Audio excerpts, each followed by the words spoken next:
Hey, I'm Duke on Twitch.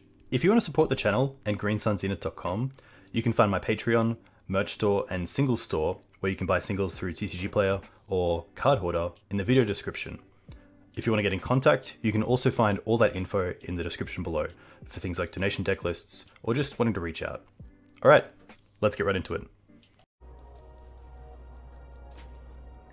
Hey team, welcome back to Dukes on Twitch. Back today with Rainbow Depths. Pretty keen for a fast stream, and I think Rainbow Depths is a great way to get that. I haven't played Rainbow Depths in a little while, but I've made a few little tweaks. I was running a Yavimaya as kind of Urborg number 5. I've taken that out of the main deck for a Boseiju, which I think is pretty sweet in this deck, because you do have ways to put it into hand through Sylvan Scrying, which is pretty cool.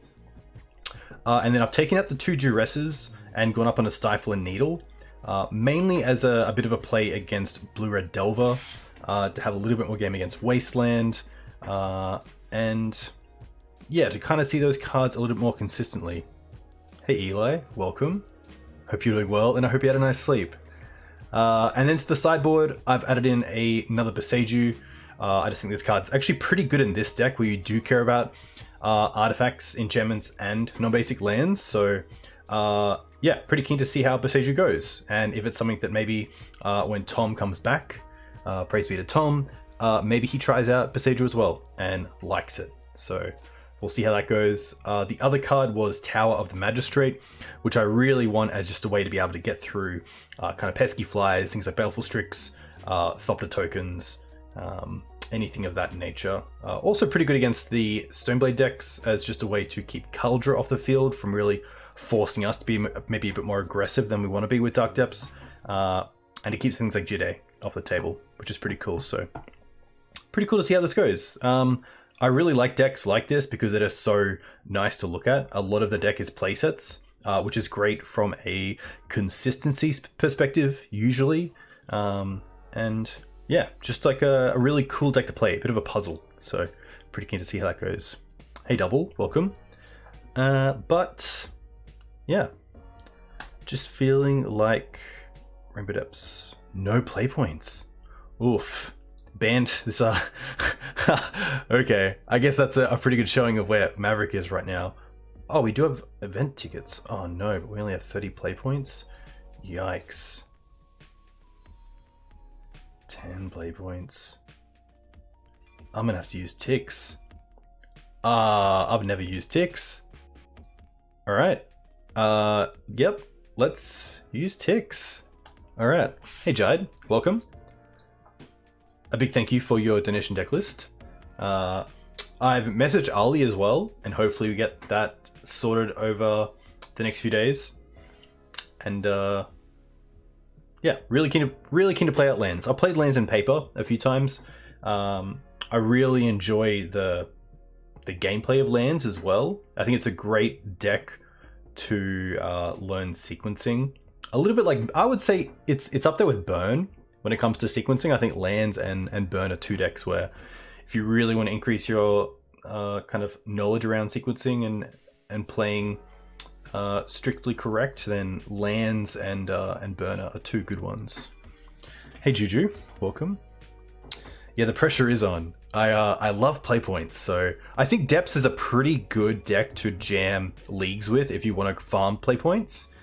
Nice and quick, and you know, the deck is fast enough, but also resilient enough to kind of beat out some of the classic hate you see. Things like Caracas, Wasteland, Swords to Plowshares. So pretty cool. I'm actually also going to get Tom's sideboard guide up, because it's still pretty relevant. All right. What do we have here? We have 1 piece of the combo in Stage. We have an Urborg. And then we also have a Petal with Scrying. So we do here have the combo because Petal allows us to Scrying for Dark Depths, and then Urborg allows Dark Depths to tap for mana. So we do have something here. We also have Thoughtseize as a turn 1 play. Turn 2 we can Petal to find Dark Depths and even play Dark Depths. We have a Stifle, which currently isn't the greatest unless we really need it with the pedal. And then we have another Swirl to actually save the token. So I actually kind of like this hand, especially on the draw. Like 1 extra mana is pretty cool. Maybe even like another color, like a mana land, like a mana confluence would be pretty sweet. So pretty happy to keep this. A little bit odd, but hopefully it's good.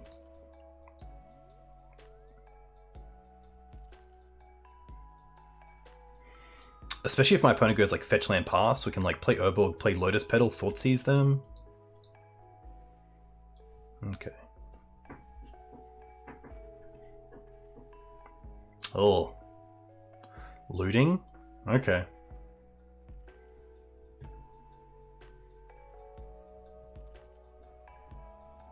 Reanimate is always an interesting one. Typically the play draw is pretty huge in which oh, my screen is wrong. Correct. Thank you. Wow, they just got 2 more lands? Okay. Well, that's a great sign for us. The question is, do I want to go fast? If we go Urborg into Petal here, find Dark Depths, it means that Hexmage is a really live draw, which is pretty cool. My opponent didn't even discard a creature, which means they're still kind of in a 2-phase situation where they need to get a creature into the bin and also reanimate it. Yeah, they could potentially have an Entomb. I think I will play the Urborg, play the Petal out just to have Stifle up for their turn and see if we can hit something relevant. Animate Dead, Duck Risk Ritual, Entomb, and Unmask. Well, this is pretty nice. We can take the Entomb, which puts a creature into the bin. And then the Unmask isn't that bad. Like, we have double scrying, which is really cool. Very nice, Eli. But, yeah, I guess they were just like one big fatty away from potentially going off. Tough because they couldn't, like, oh, they didn't? Oh, they must have drawn into, yeah, these, because they didn't have the Ritual, Entomb, and Animate Dead before they lootinged.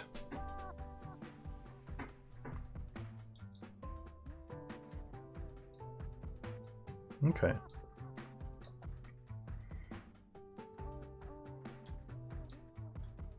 So they drew Reanimate for turn.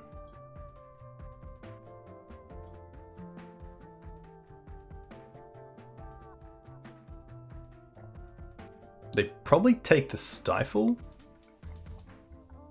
I assume you can Stifle the Animate Dead trigger, which is pretty cool.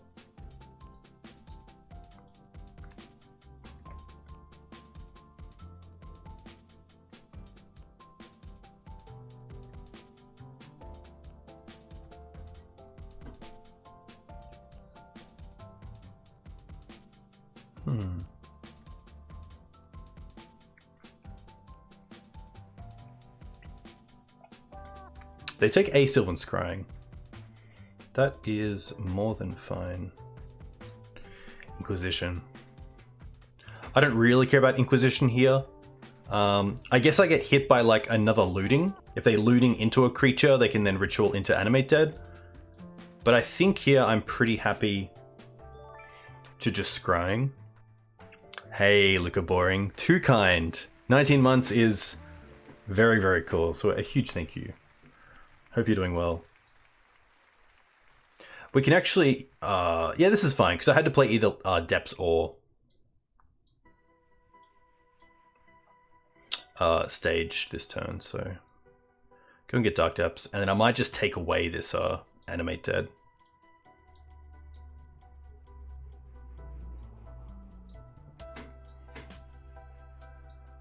And now we're looking in a pretty good spot. They can looting here. I guess if there's a world where they can get an Archon into play, they gain the extra, like, 1 life.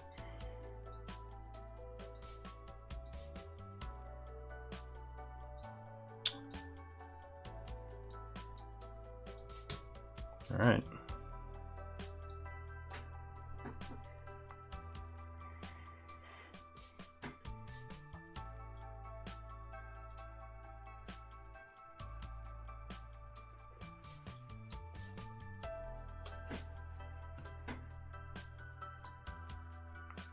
That is going to be fine.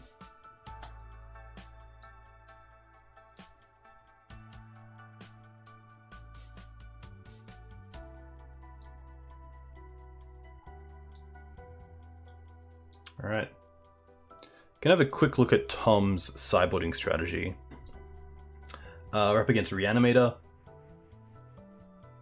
I actually want to have a look myself and then go from there. We're definitely bringing in the ley lines, the surgicals.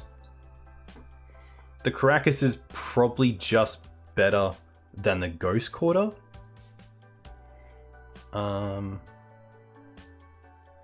The Not of This Worlds can come out. It's probably something similar to this, 5 and 5. I still like the fast mana of just being able to go fast. The hand disruption is quite nice. The needles for Grizzlebrands are nice. But there's a world where they don't actually go for the Grizzles and go for the Archons. Yeah, Fluster is definitely tempting as well. Maybe the 2 Flusters are better than something like a Stifle and a Needle.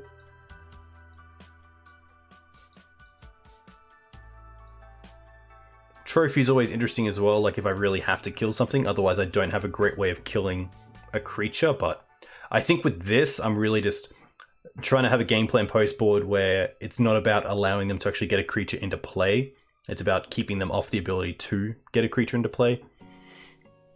So it's really about taking away that graveyard advantage, which I think this kind of does pretty well.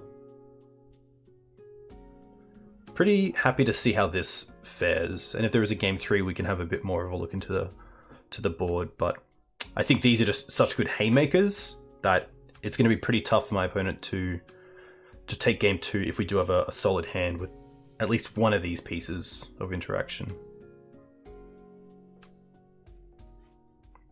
Some people might see the 2 ley lines and say, why aren't you running the full 4 or 3? And I think the big reason is that you don't really care about the graveyard decks too much on this deck. It's really nice to have Leyline in your opener, but you do have things like Crop Rotation into Bojuka Bog, which is really cool, which can really blow out an opponent. And having a nice sort of split between Leyline and Surgical is good, because then Surgical might come in against some other matchups where Leyline might not be too good, and here we actually have kind of the piece de resistance, where we have both pieces of interaction.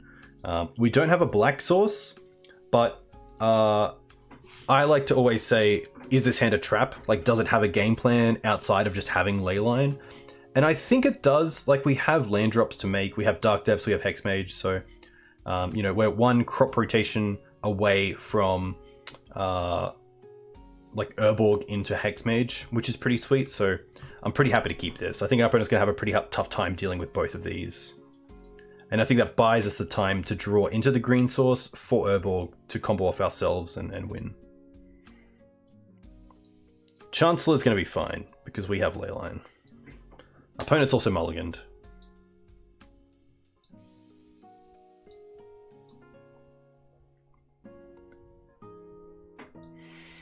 Another Leyline. Huh.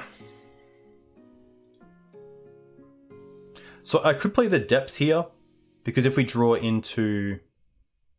No, because I want to play around the Chancellor trigger to some extent. I think we just play the step and pass. The upside of playing the Dark Depths is if we draw into a green source, we can then crop rotation for Bojuka Bog. But at that point in time, the crop rotation will get countered because the Dark Depths doesn't tap for mana to pay for the Chancellor trigger. So I think it is just best to play the step tapped here and go from there. Oh, I wonder if they have like Wear, and with Wear Tear off like a Scrubland.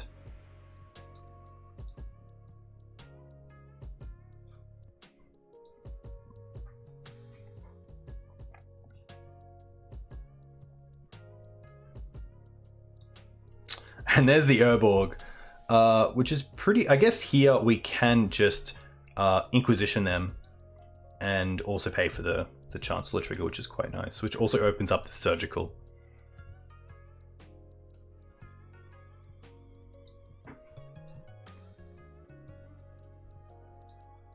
Oh, they were on Show and Tell? See, that would have been really tough, because Sarah's Emissary here is pretty brutal.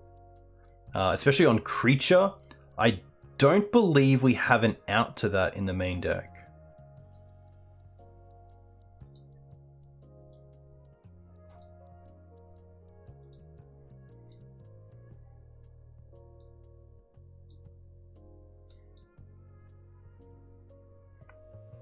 Alright, they didn't draw land for turn, so I think their only out is going to be land into show and tell, and it has to be the 2 cards off the top, or some sort of end step hit the ley line, but then we have the surgical. Yeah, pretty tough spot for them. And a hand where like the ley line and surgical were just really nice. Ley line allowing us to have that time to draw into the mana for Hex Mage. And also having the mana left over for crop is pretty sweet, so a pretty nice way to start the league. Bring on those play points, hey? Yeah, I gotta get the lighting right with this new green screen, because last night I definitely was pretty tired last night. Had a really early morning, catching up with some mates for coffee, and then yeah, went for a trail run at lunch between work, and then went to gym after work, which is cool. And then got back, made dinner, and then straight to stream, because you just gotta get the stream in. But yeah, feeling pretty refreshed today, which is good.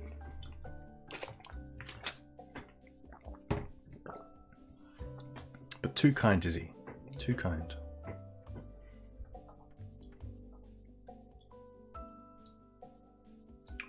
Oh.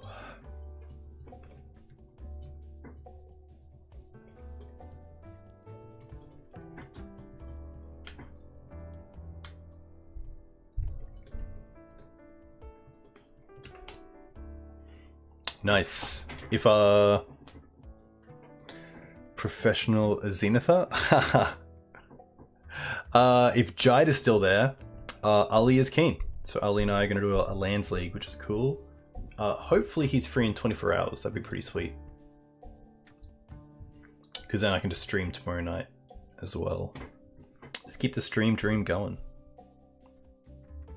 Eli, you'd know, did Arnsey complete his 365 days of streaming? He was doing that at one point, correct? And I swear he was in either the high 200s or high 300s. He did? Oh, up against Granham.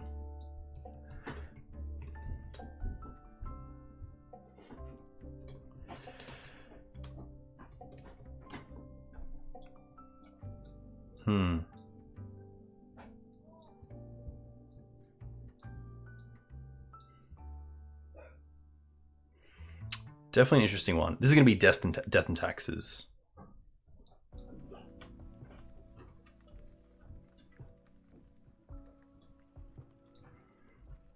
One, two.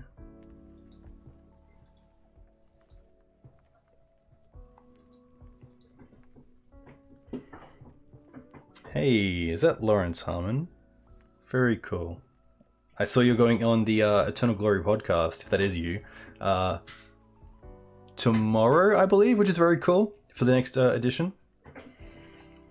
Yeah, technically all the pieces. One card that I'm really scared of here is probably Caracas. I guess we have the Ghost Quarter for that. But Solitude. Solitude's the big card.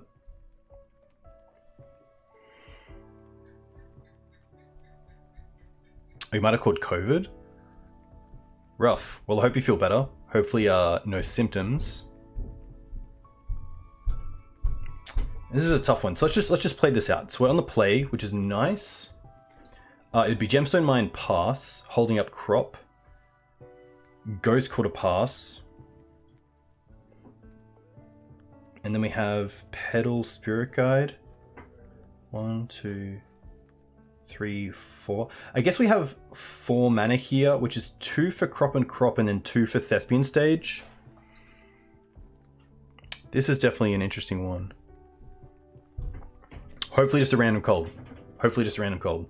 I definitely hope that.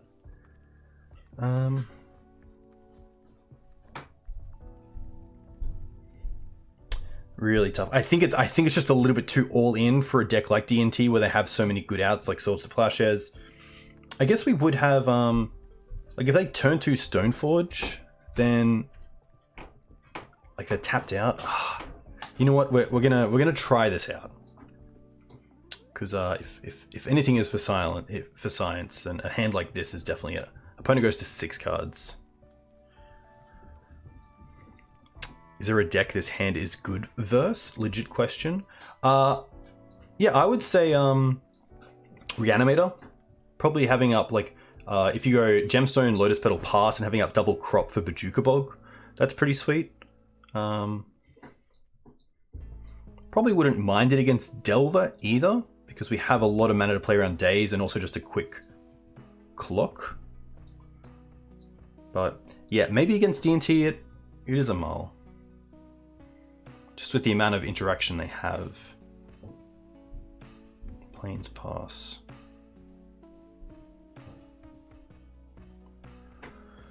Huh, okay. Like we could Hexmage here. Which is pretty interesting. Hexmage. We're definitely playing the Ghost Quarter. And then hold up Crop of Spirit Guide.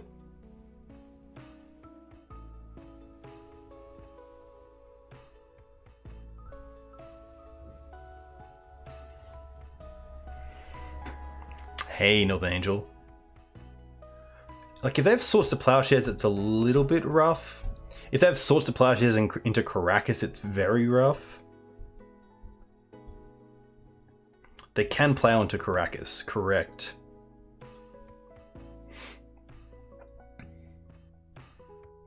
Yeah, I do agree. I think double rotate here is just better because if they do have Solitude, then it obviously sucks, but otherwise we're looking not too bad here.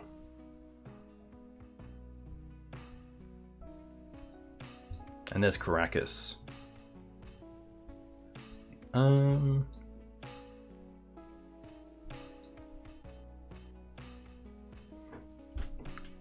2, 3. Nothing yet. Oh, okay. Stifle's actually quite relevant.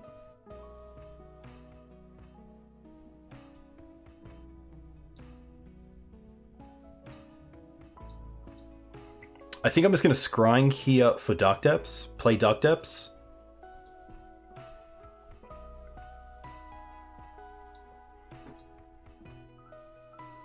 Is there a world where I don't play Dark Depths here and just hold it?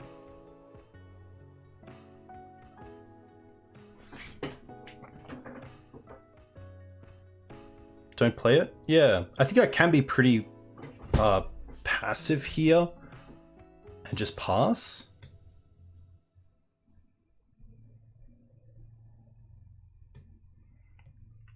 Yeah, Scrying for the deck doesn't play Bayou. It doesn't play any Jewels, but something like that would be pretty nice. Field of Ruin. Okay. Well, that's pretty cool. I guess this means we can tap the Ghost Quarter for the Needle.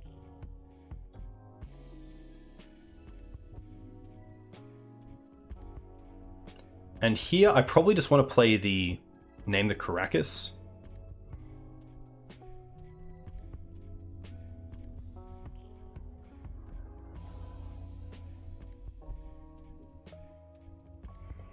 Definitely an interesting spot.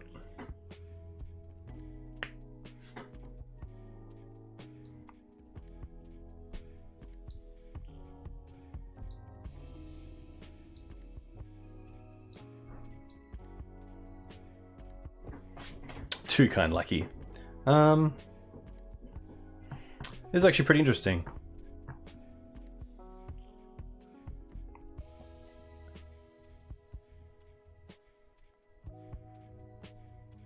I think it's going to be Caracas because Caracas means we can't, like, if we wanted to, main phase the Dark Depths.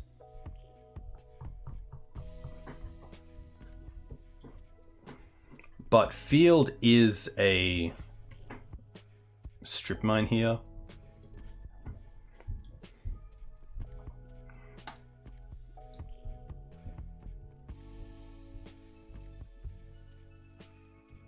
I'm also happy to draw out a Wasteland if they have one.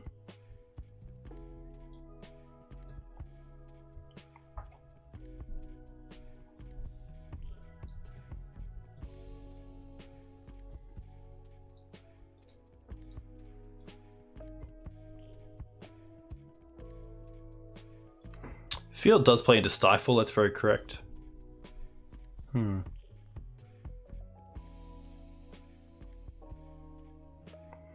Could also crop for black, that's very true.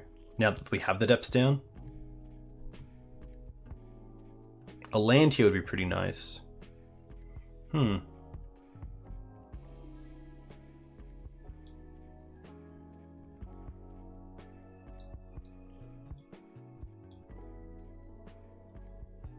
think we just want to get Urborg. Play the Urborg.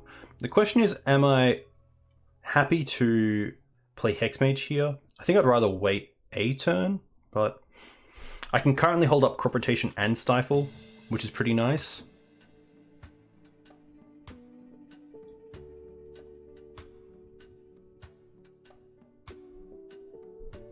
But I think I might just wait one more turn. Yeah.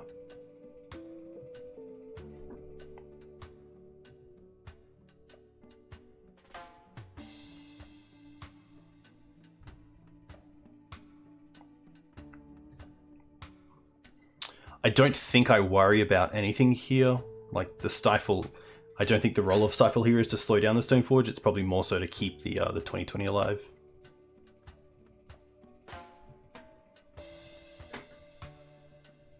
Okay.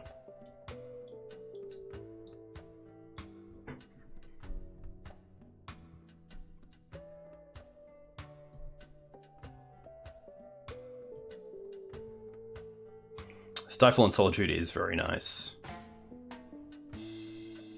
This is fine.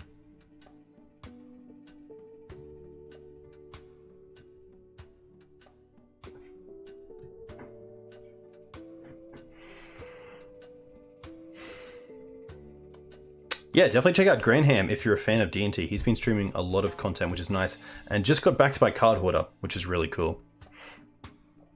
There's a world where I just want to Ghost Quarter the Caracas now so they can't float mana in their like main phase. Like, is there a big advantage of Ghost Quartering here than in end step where they can float the mana? I don't think it really matters. Yeah, if we Ghost Quarter they get a basic. But at least doing it either in combat or at the end step, they can't use it most likely because of like Source to Plowshares being the only instant speed card. But I mean, right now we have up Ghost Quarter, Crop, and Stifle, which is nice. I don't think there's a downside.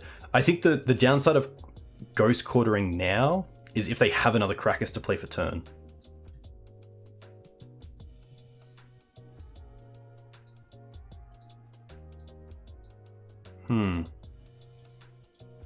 Well, that's the stifled target, I guess.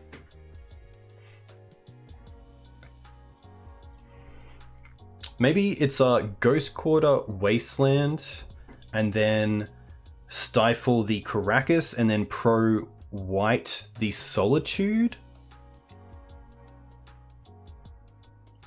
We only have the one.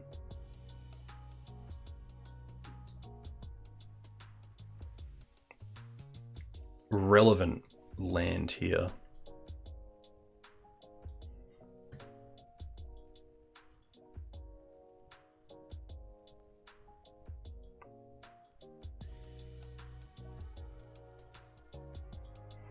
Yeah, maybe it's destroy Caracas, go for it. They try to Wasteland, we Stifle the Wasteland.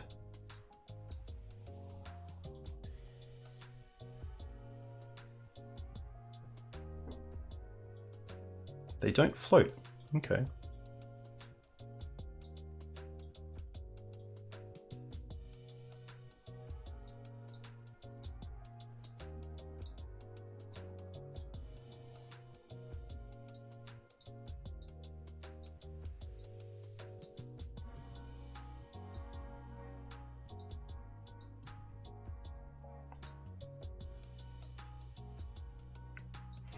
The question here is do I let this Swords resolve or not?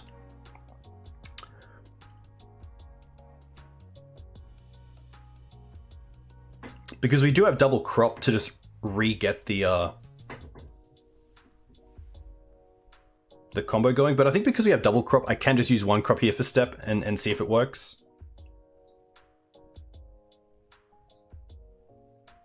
The question is, how do I want to do it? Do I want to lose the Spirit Guide or lose the Petal? The Petal's kind of holding up. I guess because of the mana confluence as well, these two are holding up another Stifle off the top. Do I want to lose the Gemstone Mine? Only one step, correct. Can I take that back? Yes, okay. I think I will just lose the Spirit Guide here. Keep the Gemstone because at least it taps for black. Oh, I guess it doesn't really matter.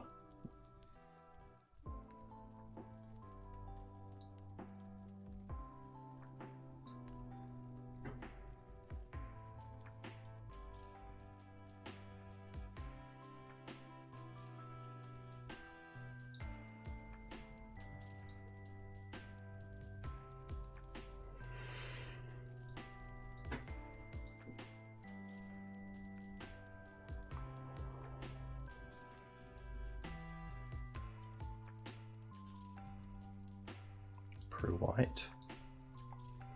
Okay, interesting. Are they going to try to upkeep Swords of Solitude? No. Well, happy to keep this for now.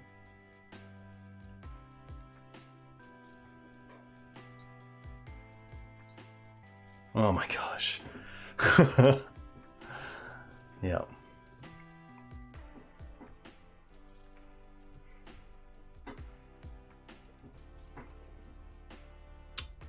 Oh, they solituded their own creature to stay alive?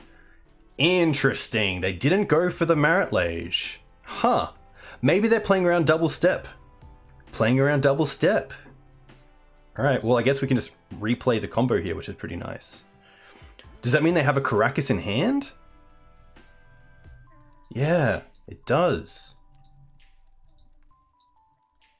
Oh, now they have Wisp for the token and Karakas? That's a yikes.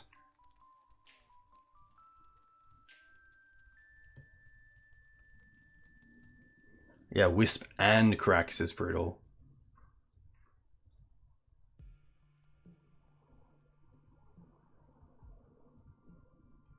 Because now I need like another Needle or a Stifle off the top.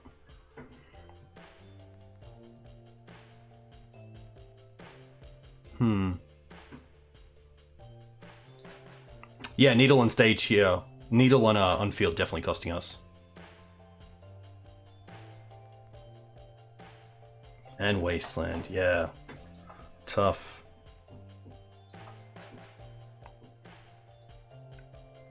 D&T.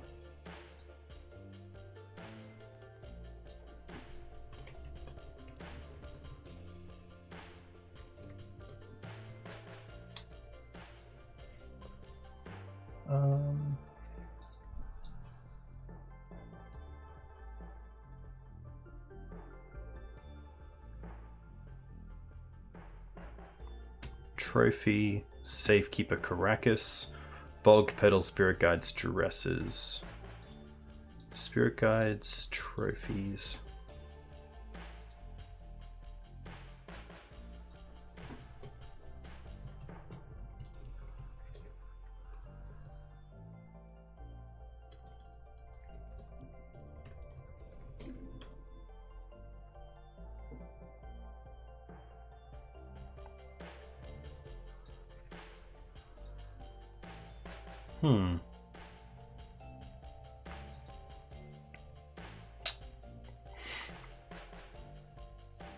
Bog.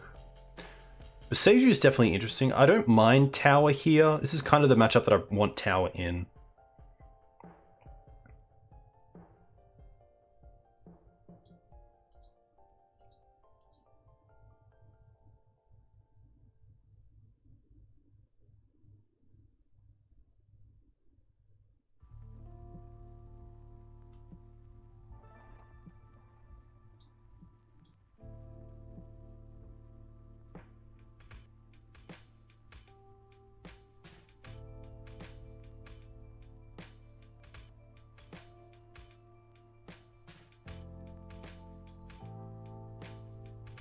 Yeah, I think Boseiju is pretty good.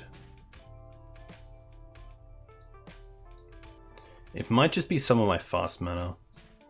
Scrying is actually pretty good with the Boseijus as well. Crop Rotation's still really nice. Safekeeper's great. Thoughtseize and Inquisition are fine. Hexmage is fine. Stifle is fine still.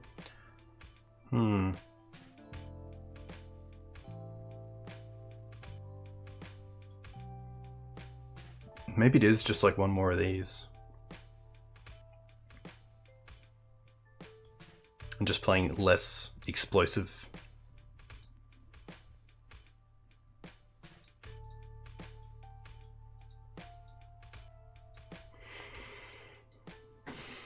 I don't mind this.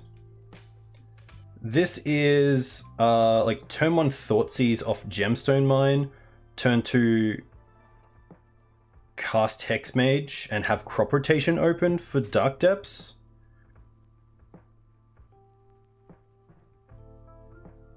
If we want to go fast.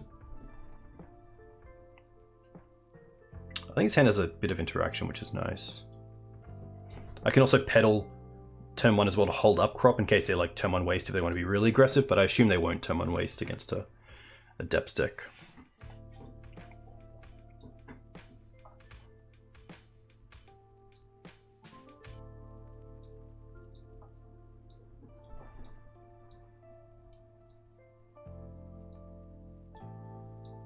Opponent goes to 5. Okay.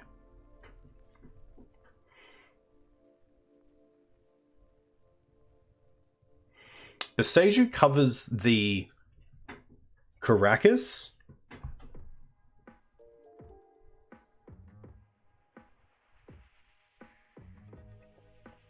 So if we take the swords here, that's pretty good.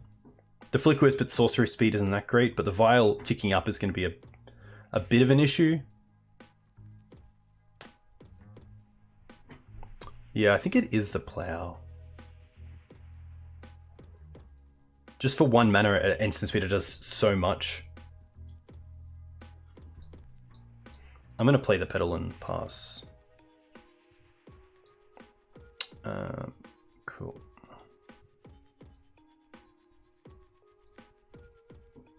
Flagstone's File. Confluence.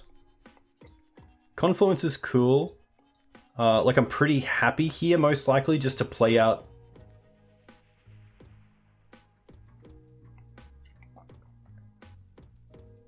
Hexmage.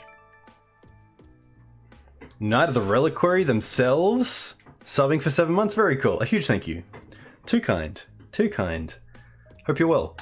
I think it is Mana Confluence here. Mana Confluence, Hexmage, still holding up crop, and next turn we have access to the last mana here. 1, 2, 3, 4 mana, which is 2 for Boseiju and then 1 for, or 2 for crop if I really need it.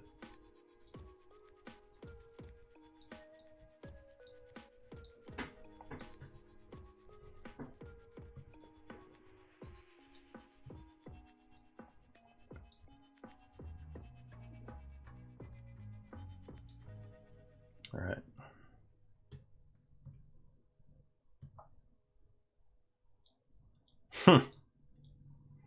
I guess now we just play Dark Depths and then we have open Boseiju and crop if needed.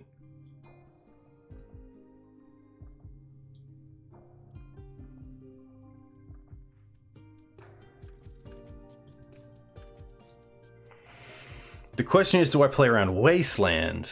Like, I could just Boseiju this Caracas at the end of draw step. But I don't want them to be able to Flicker Wisp. Yeah, then they can Flicker Wisp, so...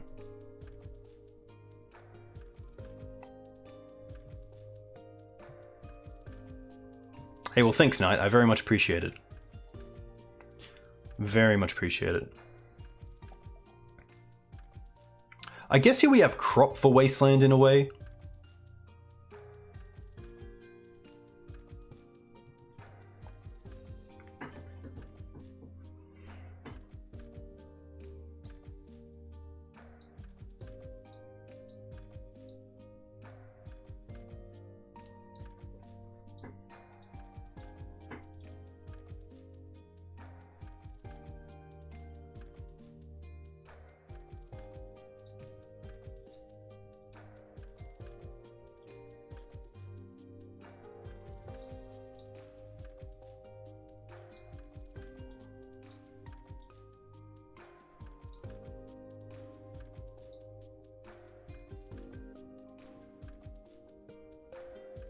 Oof.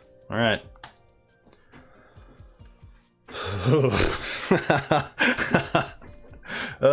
Shivers. Shivers for sure. I think we're just sending this back. I don't think there's really any changes on the play or draw. Just one quick check from the man himself.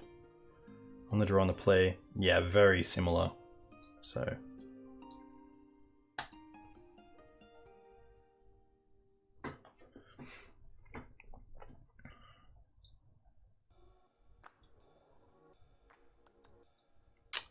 now this is an interesting one, because with Death and Taxes having so much interaction, it's obviously less appealing to just go all in on the combo. But this hand allows us just to play a kind of slower game and also have the combo in hand for when we want to go off. We have Ghost Quarter for Caracas or Wasteland. We have Thoughtseize to take probably something like a Stoneforge Mystic. Definitely an interesting one.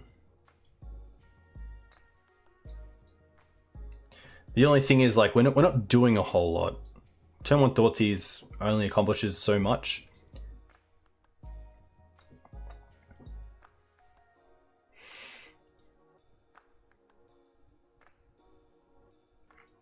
I think the only reason I want to play a slower game is to have more interaction, more time to deploy things like Pith and Needle, deploy lands to hold up things like Stifle and Crop Rotation, Thoughtseize away some of their main sort of removal spells, and then go off. But yeah, maybe it's a case of just trying to be quick, because D&T is also a deck that only gets better as the game goes on. Yeah. Well, this is a definite mulligan. Okay. I don't mind this. Probably bottoming a Not of This World, and potentially just the second Not of This World. I feel like holding up Stifle is fine, and then we can hold up Thoughtseize. Stifle, in a way, acts as Thoughtseizes, because I probably just want to be able to take a Stoneforge Mystic. But Stifle allows me to play around something like a Wasteland, and also Stoneforge comes down, we just stifle the ability. I don't mind this as a 5.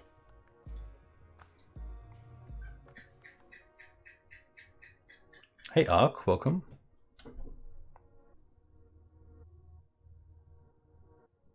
Wasteland Vial. We try.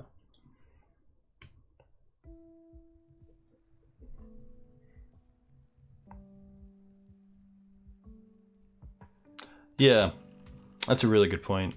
It was, yeah, it was pretty close. Probably keeping the, like, Ghost Quarter or double Wasteland.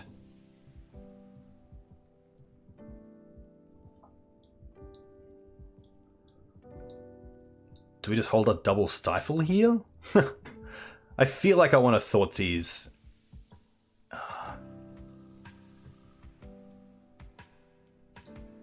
Yeah. Like, I can't afford them to be able to, like, put in a Stoneforge here. They do have white mana.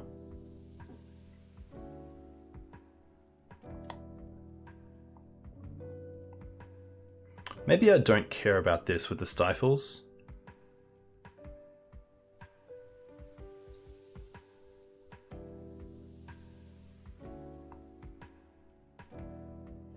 Probably do.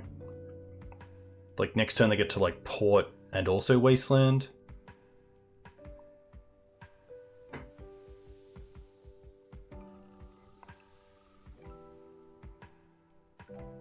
Yeah, this is going to be tough.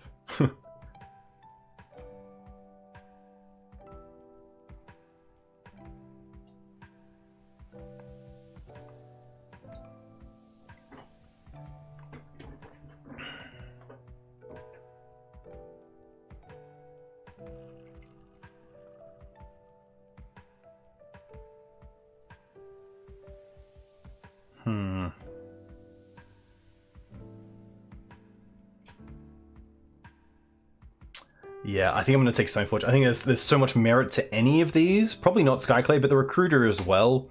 Because Recruiter can just find another Stoneforge if my opponent really wants to. But the case that I'm kind of putting forward is that if I do leave them with Stoneforge, they probably just take me off blue mana, so that in the end step when it comes in, I probably won't have Stifle active. Huh.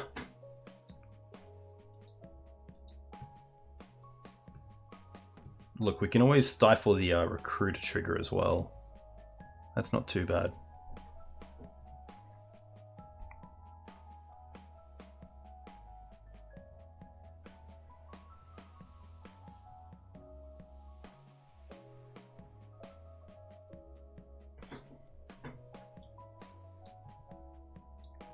Why the deck cut Brainstorm?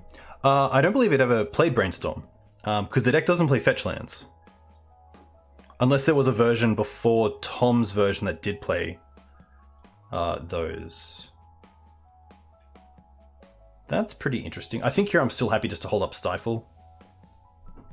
Tom had Brainstorm at some point? Ah. I would assume it's because you don't have many ways to fetch. You played 4 Brainstorm and 1 Stifle? Ah, interesting. Okay.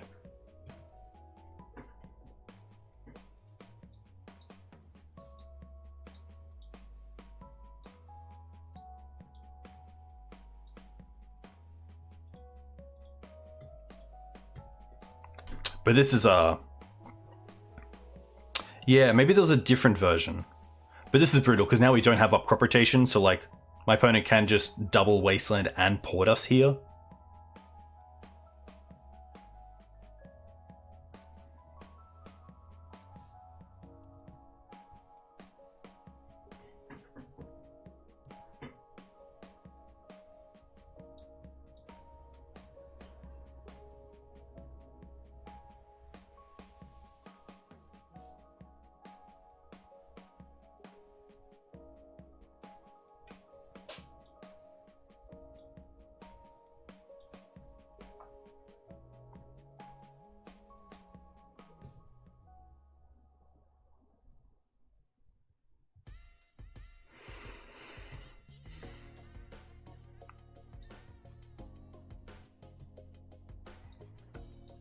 Another 3. Skyclave. Okay. Interesting.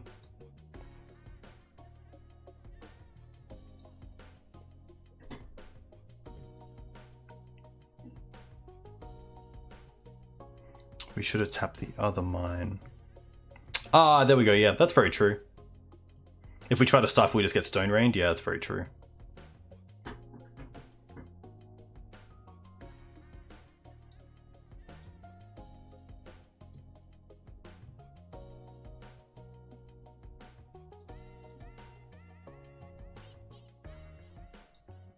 Oh.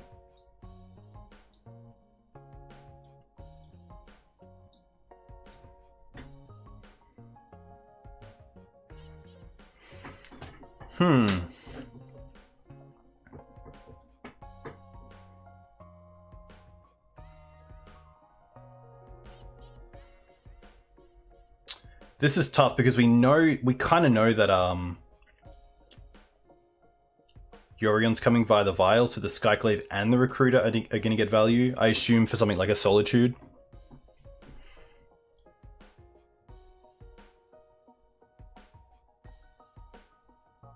And it's tough because if I play the Hex Mage here before playing the Dark Depths, we don't have the blue mana around for Stifle.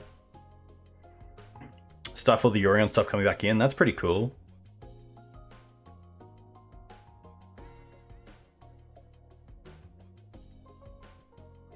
Yeah, like there is a world where I don't mind just getting the Hex Mage into play.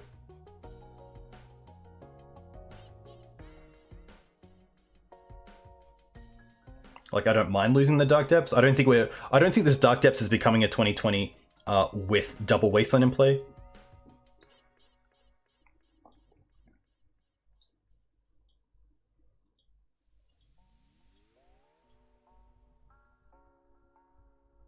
Yeah, because even if we use Stifle here, that is Wasteland again, so. Hey, Ref Panda. Yeah, very, oof. Yeah, that's GG. Tough. They brought in surgical. Yikes. Tough. Didn't think of surgical with D&T. I know like Delver sometimes play it, but I guess taking out the Dark Depths is a pretty viable plan. Tough. Yeah, there could be like a consideration for like Torpor Orb against D&T. Torpor Orb's pretty cool.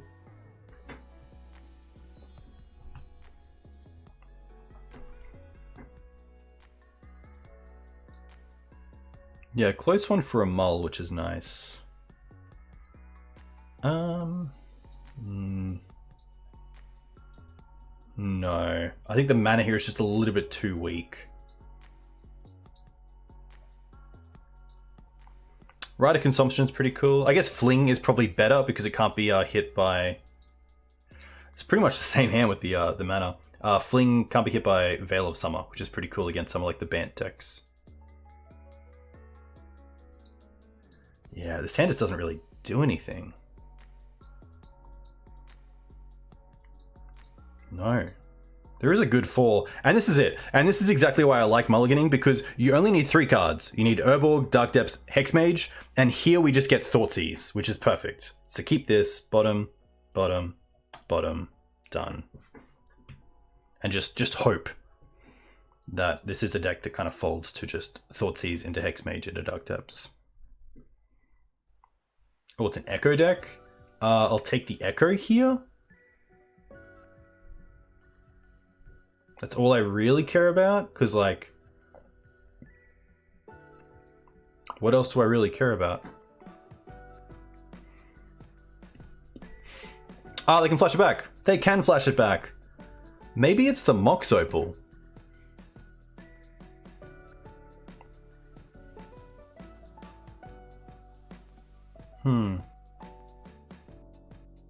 Yeah, I totally did not consider the flashback. I'll call that a streamer brain for a second. I think it's the Mox Opal because like double Khan doesn't really matter. Yeah.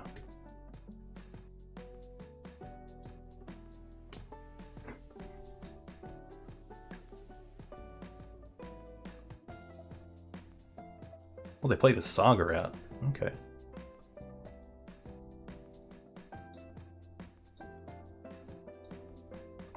The only question for me is, do we main phase this Dark Depths?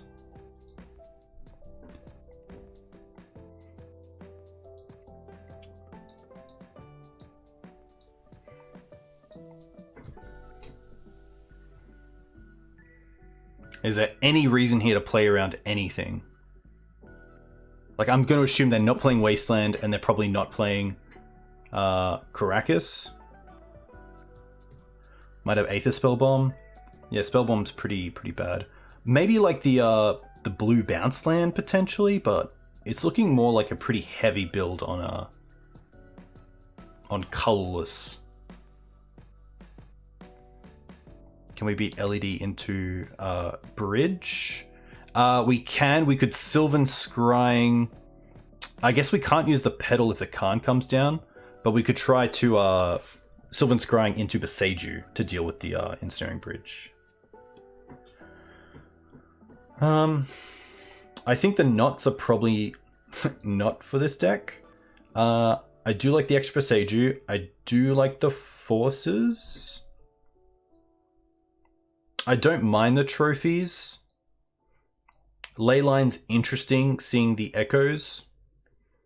I also don't mind the tower, especially if they're going to be on Retrofitted Foundry.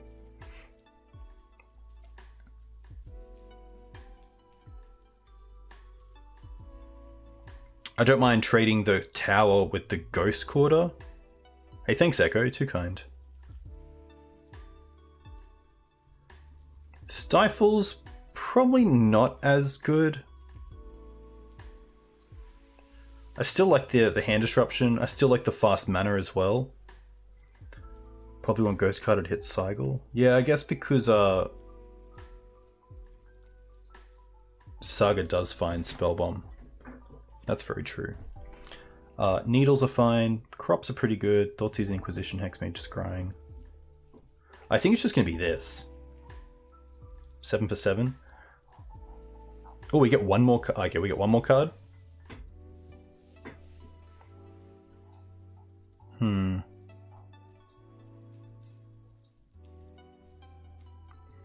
Yeah, maybe it's just like go for Leyline. And then like one Stife. Yeah. Hey Ramar, too kind. I never say your full name. I always just call you Ramar, but I like to think your friends call you Ramar, and I like to think that we're friends. So, hey Ramar, what's going on? I counted the Ghost Quarter. There we go. That is correct. Yeah. Apologies. But yeah, I think that game really showed how well you can mulligan with a deck like this. This is pretty cool. 1, 2, 3 mana. This is just like a turn 2 2020.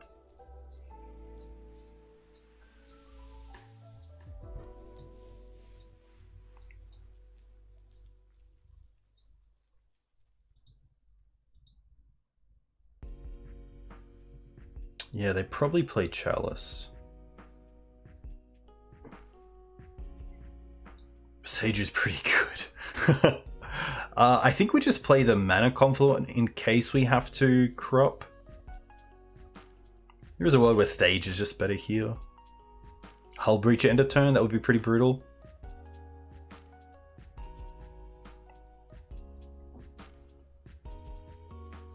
I'm sure the deck could turn 1 with Fling. 2, 4, 5, 6, 7. Yeah, you could have Fling, Hexmage, Dark Depths, that's 3 cards. And then Pedal, Pedal, Pedal, Spirit Guide.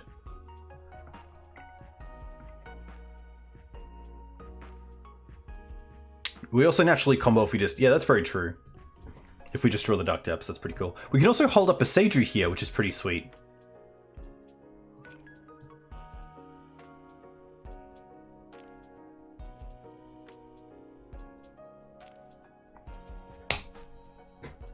Sorry, little guy.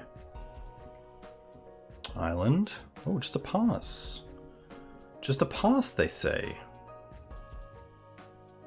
Come on, Spirit Guide. Oh, Thoughtseize. That's pretty interesting. Thoughtseize does slow us down a turn, but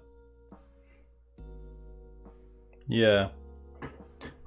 It's probably worth not just going full speed ahead. It also means we can Thoughtseize and hold up Beseiju for one more turn, which is pretty cool.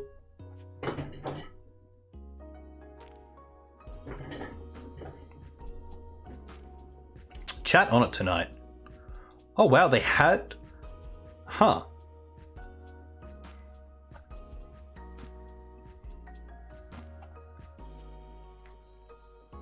Do we just take the Hull Breacher because it's an instant speed spell? Could take the Days Undoing because it makes the Hull Breacher and Narset a lot worse. They did just F6. So I'm not sure if they're just like trying to act like they have something. I don't think it's the Narset. I think we can cut out the Narset. The Khan is interesting, but anything that the Khan gets, we can probably answer with the Beseiju. So I think it's between the Hull Breacher and the Days Undoing. And I think it's probably just the Days Undoing. Because if we take the Hull Breacher, they still have Narset into Days Undoing.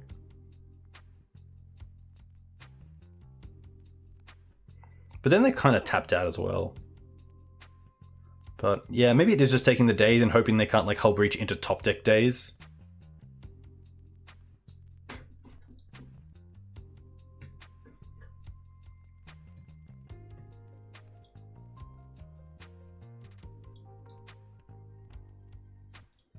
All right.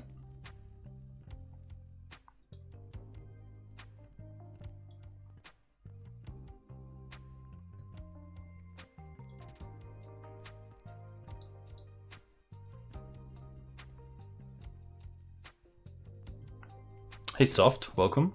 Hope you're well. Saga, sure.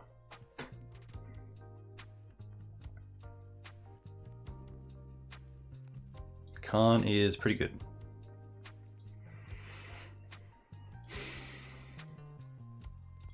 Chrome Mox. Oh, they're pitching the Narset. Okay. That's not too bad. That's kind of losing like 2 cards in a way. Or maybe even, yeah, 3 cards. What do they find? Probably Bridge. Liquid metal coating. Huh.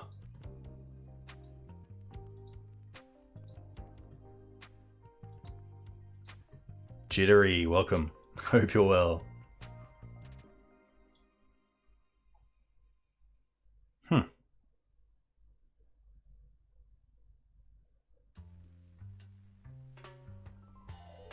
I don't think I care about this, because I can just do it in their turn. I think we just crop it in their turn as well. This is until end of turn. Am I using this in my turn? I don't think I am.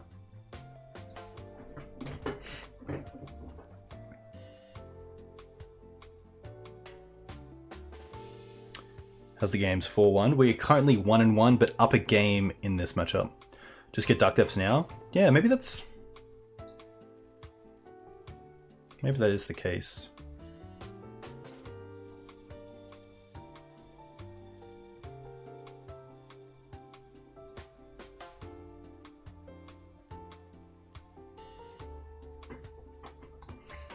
Yeah, we can get the...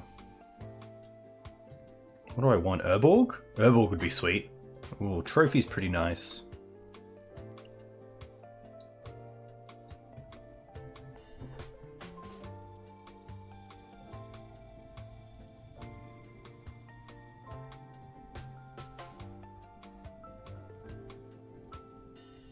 Is there a world where we can float a mana, use a Spirit Guide, crop for Urborg? And then we have 1 floating and then the mana left over for Dark Depths. And then we also have Spirit Guide. So with this hand, we actually can Beseiju and Dark Depths, which is pretty sweet. Because it might look like we only have 3 mana and stage activation, but we actually have 4 if we crop. Maybe not. We aren't playing Yavimaya, no. I actually cut the Yavimaya for the Beseiju.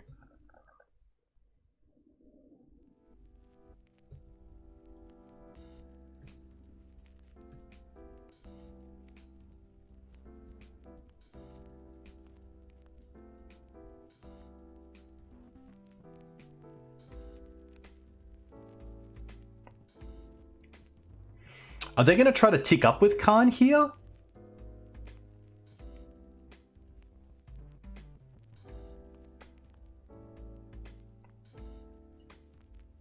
Do it now? I guess we can just untap and Beseiju anyway.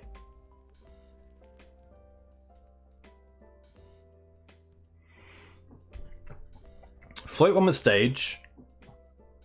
Use a Spirit Guide. Crop away the stage for Urborg. We then have Urborg Dark Depths tap, stage tap, hit Dark Depths, combo off. Still having the 1 floating and Spirit Guide for the Beseiju. But I think we just let this happen and then see them tick up the Khan. And then we don't need to use the mana for Beseiju.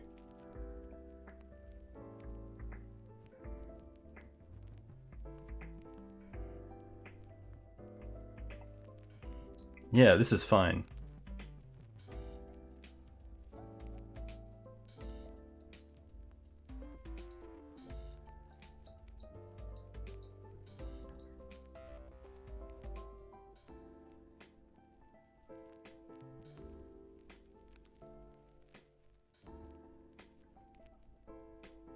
Nice. Definitely a few ways around that. Like, I could just go for Urborg there and then hold up a Seiju, but all roads lead to Rome, which is nice.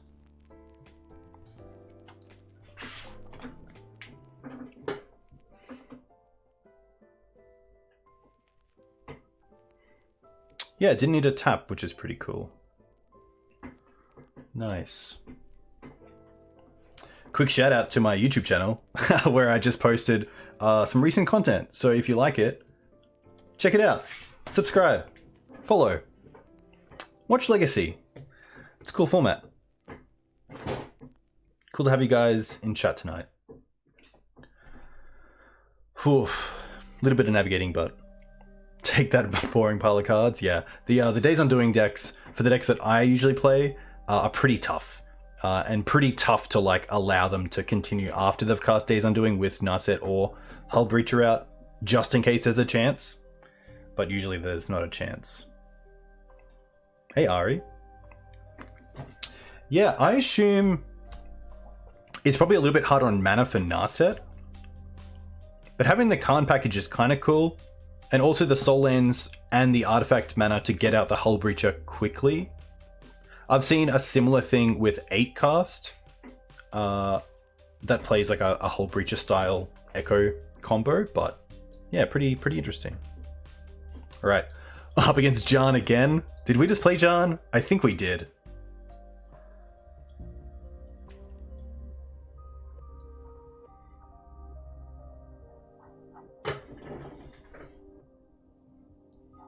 Yeah. Okay. Well, I hope they like the rematch. Well, this is so close to a turn 1. I think we still keep this, right?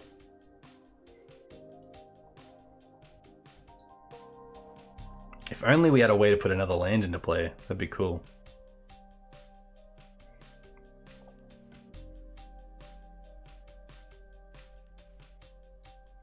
I think it's just so fast that it's pretty hard to throw this back. Something like a Thoughtseize off the top would be really nice to give us a kind of turn 1 play that's meaningful. Opponent goes to 6 cards. Alright.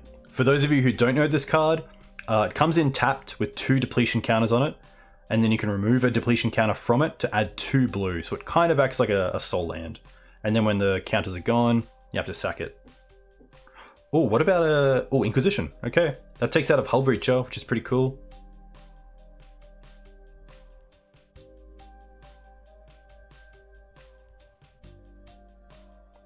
We can play Confluence this turn, play Inquisition, and then next turn play Dark Depths, hold up Crop Rotation through the Mana Confluence, and then have 2 Spirit Guides to go off with the Dark Depths. So we actually don't even need the Petal, which is kind of cool.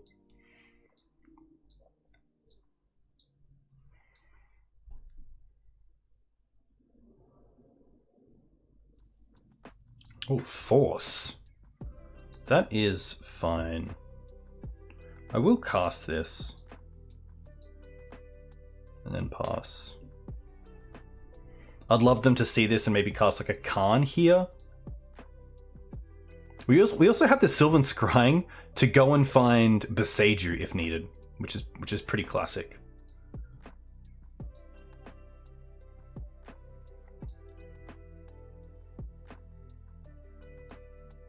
Sure.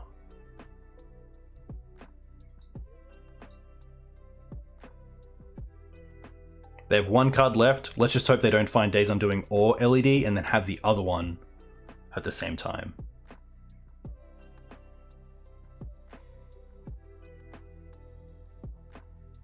Needle. Needle's not too bad here. They can't actually cast it, which is pretty funny. Oh, they would need Echo. Apologies, yeah, they would need Echo. Again, I think it's just going to be Depths and Pass here.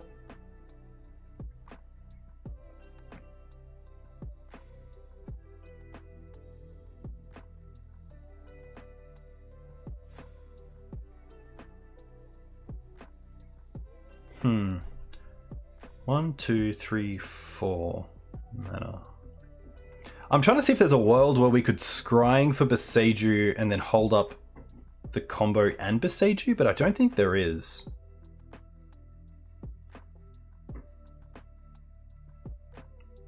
I don't believe this deck plays Wasteland. I think sadly it's just a little bit too strict on Soul Lands, Sagas, and then blue lands for Narset, Hull Breacher, etc. I can combo in response to Needle, which is really nice. I can also combo instant speed, which is nice. I do open myself up here to a Force and Negation hardcast, but I think that's okay.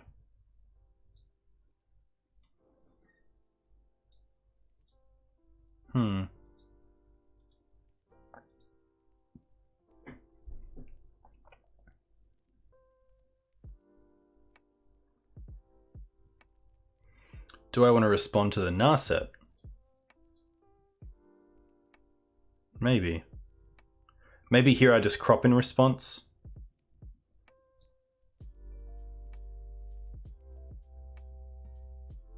For stage.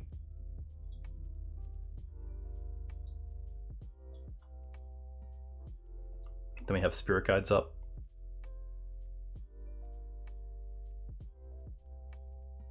Come on now.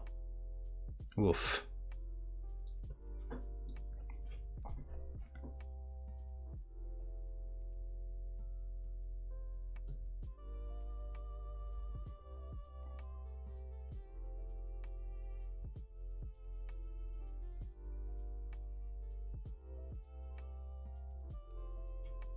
Days Undoing. They find it.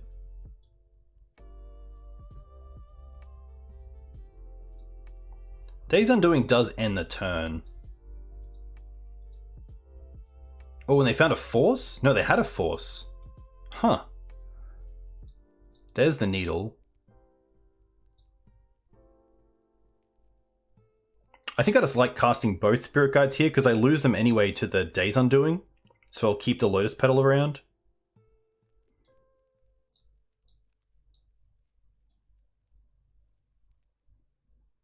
Wow, they're just going to concede. I guess they don't have a way once they Days Undoing to actually have mana to interact, so pretty sweet. Again, Not of This World and Stifles. I like the fast mana.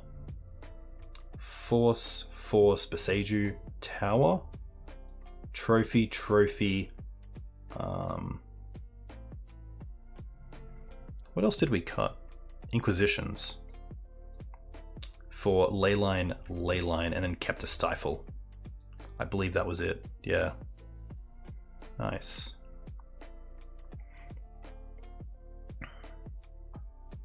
Leyline probably not really needed, especially when they have both Echo and Days Undoing, but it is kind of nice to be able to shut that off.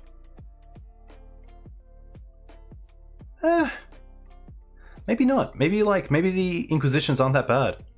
I mean, oh, okay, it doesn't matter. I was going to say, other than Khan, everything is pretty low to the ground.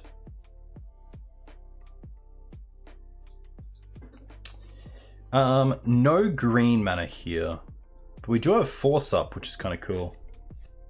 Is this one of the cheapest decks in Legacy? I believe it is pretty cheap. But it also does kind of corner you a little bit. In that if you're someone who wants to build out their Legacy collection, then getting into jewels is a great way to do that.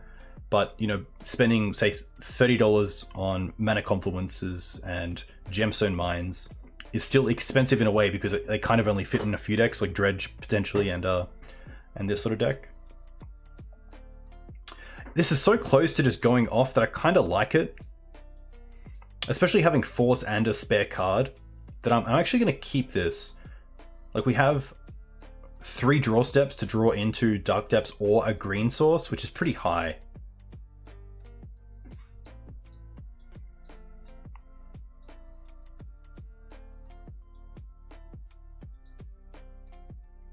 Confluence is now 43. Yikes. Pioneer? That makes sense. Okay, there's Gemstone. That's pretty perfect. I will play out the Gemstone.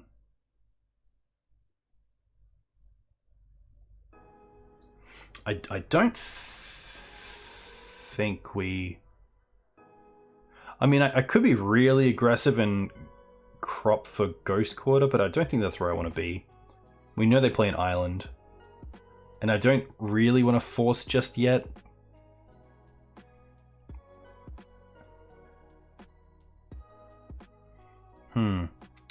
Now I don't mind forcing. Hitting the Urza Saga with the trigger on the stack is pretty nice here because I can't float the mana.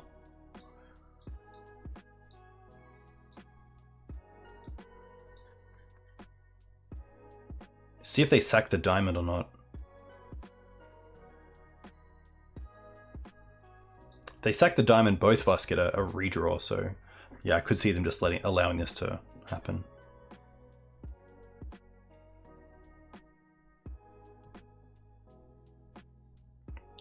Chrome Mox is fine. Narset. 2 mana. Narset. Okay.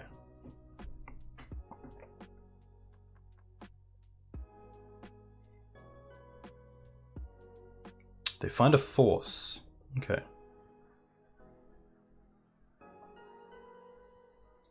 Bog's pretty irrelevant here other than being float 2. A crop rotation effect.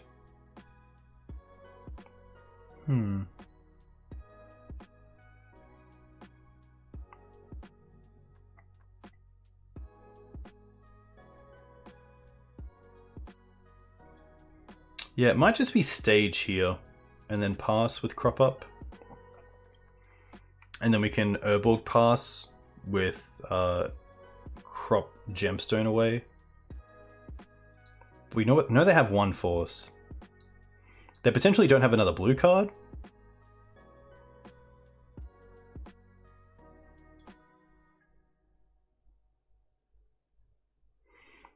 Yeah, there is a world where it's worth trying to bait them out with the Sylvan Scrying. Maybe that actually is the play.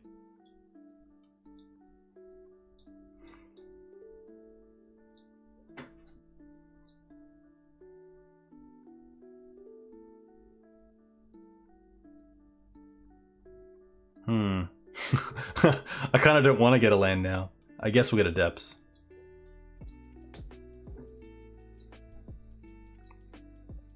Does that mean they have like a Days Undoing in hand, potentially?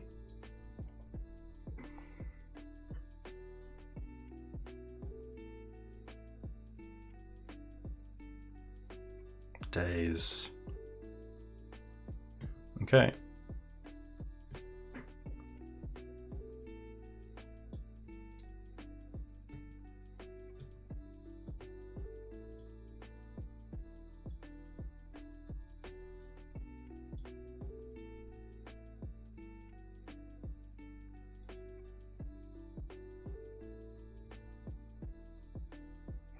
I don't think it's worth copying anything here either.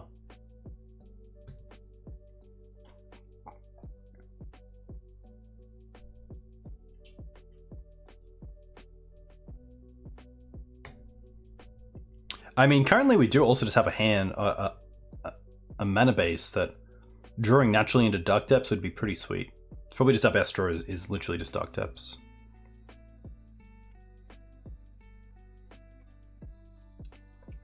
The tower hasn't been relevant yet, but it seems pretty cool in this kind of build. They tick up. Spirit Guide. That's pretty interesting. We know they have a... I believe the Force is gone, but the Force Negation is still there. So I could upkeep hit the Khan. 2, 3...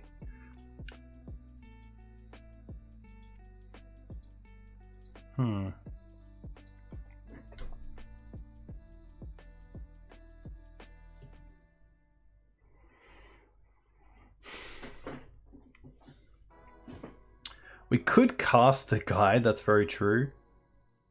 I think I want to see if my opponent tries to Narset into another Days Undoing and see if we can trophy in response. But if they go for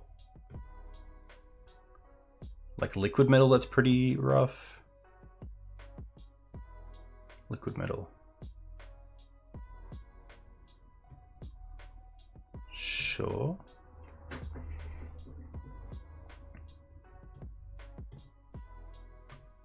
I think here I'm pretty happy to take out the Khan.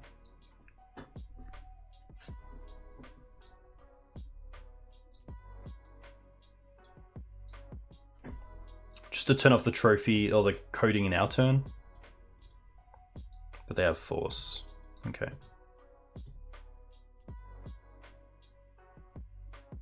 I mean, we still get a play here because we get to activate any of these lands in their turn. So Dark Depths here would be okay. That doesn't do it. Tough. Lattice is not banned. 2, 4. But my opponent probably doesn't want to use the LED here, but the LED would just be lights out. I guess if they use the LED, they have to pitch the force. So if we do have some sort of interaction like trophy, then it's pretty tough for them.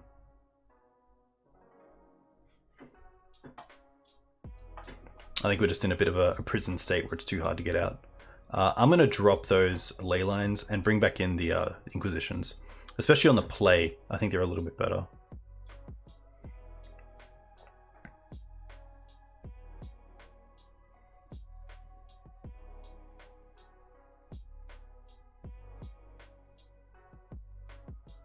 You played Tower in Reanimator a couple times when Baleful Strix was prevalent. Nice. Nice. We would like to go first. And this is a pretty sweet hand. Turn 1 Hexmage into turn 2 Dark Depths.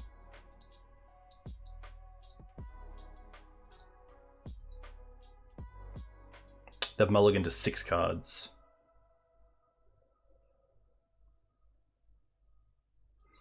Turn 2 Lage with Crop backup is pretty sweet. And also Needle if I really need it. I guess a Force is pretty good here. Black. Black.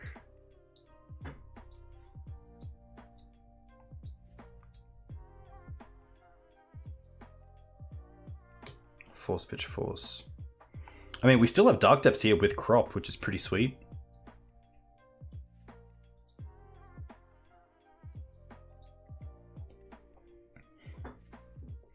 Not sure what I want to Needle just yet. Oh, we drew the stage. Okay, that gives us time. Because now we can actually play Stage this turn, and then Dark Depths next turn, and then Crop into Urborg to go off. So if I want to play the Needle, the window is now. The question is, what do I want to Needle? I think it's just... like, does it really matter? Maybe Aether Spellbomb? Needle Khan. I guess Khan can come down next turn if they go Soul Land into like 1 mana. So maybe it is just Depths this turn into Needle next turn. We haven't seen Otawara, but I could see it in the list. But I think because we've seen Khan, we might as well play Khan.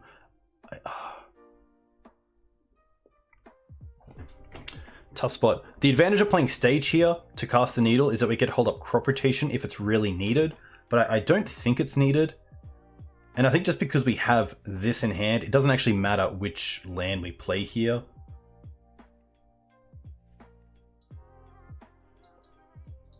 So I think in the off chance that I need the Mana Confluence up with Crop, we'll just go with that.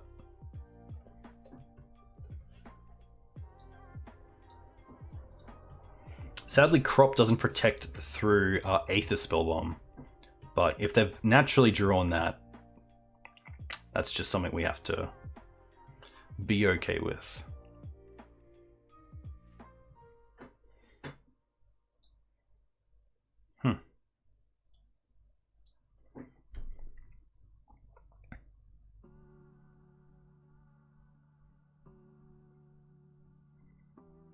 Now we have options.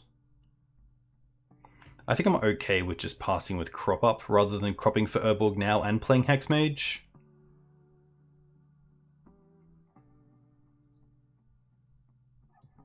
But maybe there's a world where it's just more correct because it puts more things on the field.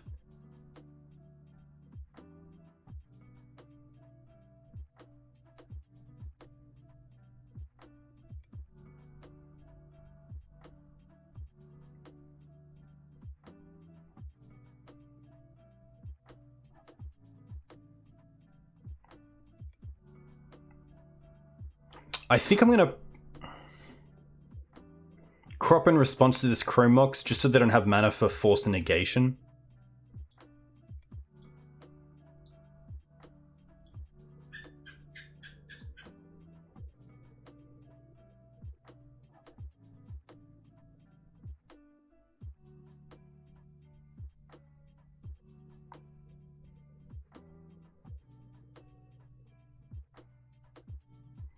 Maybe they're thinking here, do I want to force this and pitch Days Undoing, or just Days Undoing and try to hit something? Huh.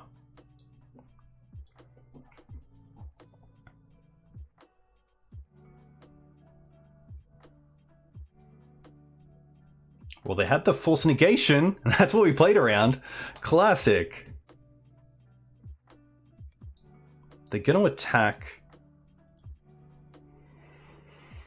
I'm just going to play around any Sorcery Speed shenanigans. They have 2 cards left. I'm definitely going for it. Didn't come here to not go for it.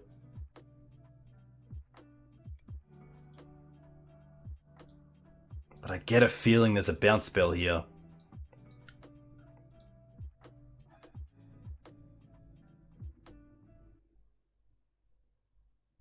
Oh, it's going to be Otawaru. It is going to be Otawaru. Okay. That's fair. Come on, Dark Depths off the top. Inquisition.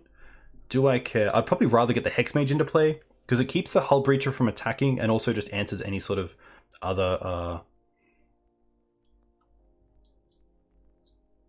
creature. Any other Planeswalker, which is kind of cool.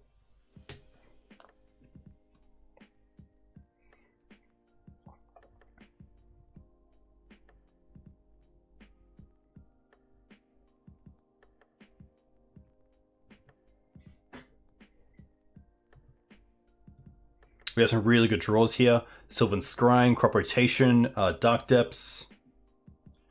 Not what I want. There is a thought that I hold the Inquisition until I actually want to do something.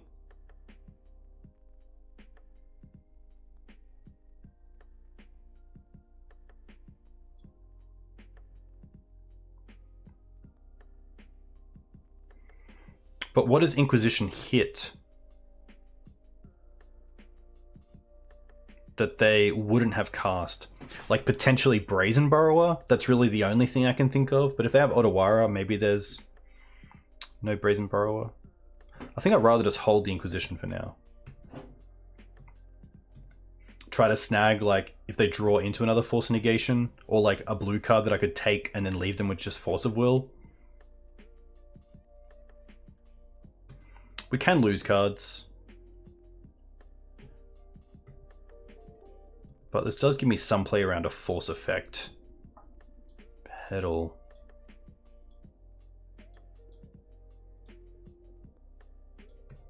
Now they have 3 cards in hand.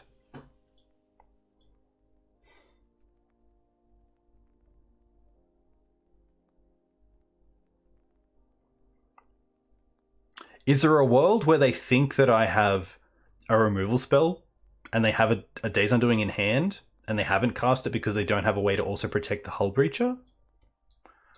I'm willing to see. No. Lotus Petal, Mox. We take the Mox here, leave them with the Lotus Petal. They have a Calm, but of course the Needle stops that, so the Moxen would be turned on as well.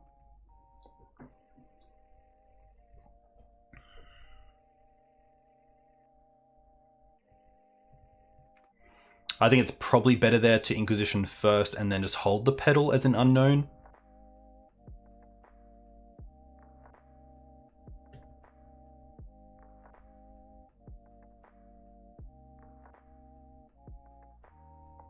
Petal, yeah, I guess with the Needle. Oh my gosh, they drew it. Rough.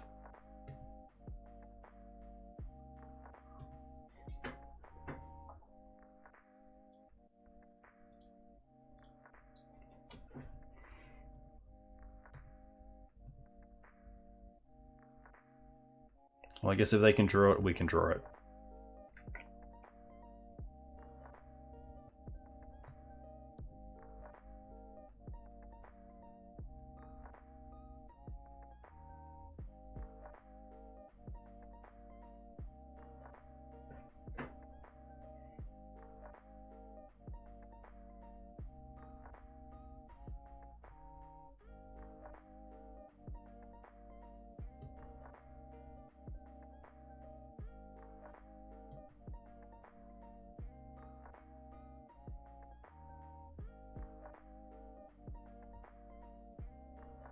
They're down to 5 cards.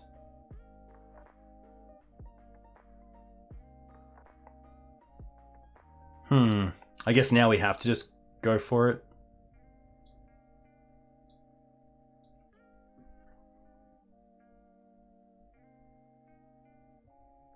Then if they have a bounce spell, they have a bounce spell.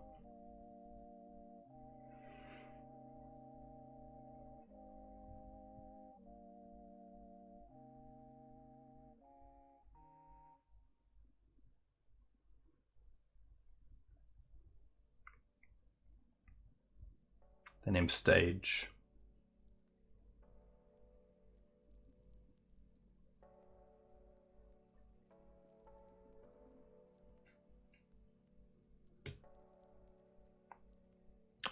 Interesting. They're going to end the turn. All right. What do you hit?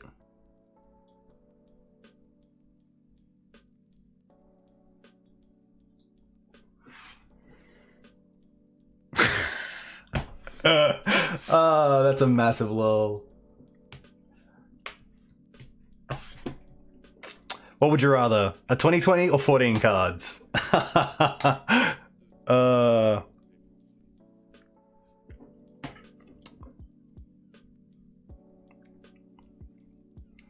That was very interesting.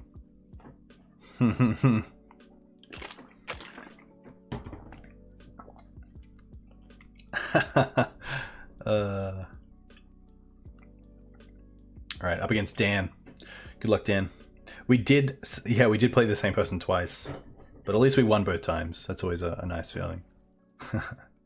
Especially against the Days Undoing player. Come on now. No one's got time for that.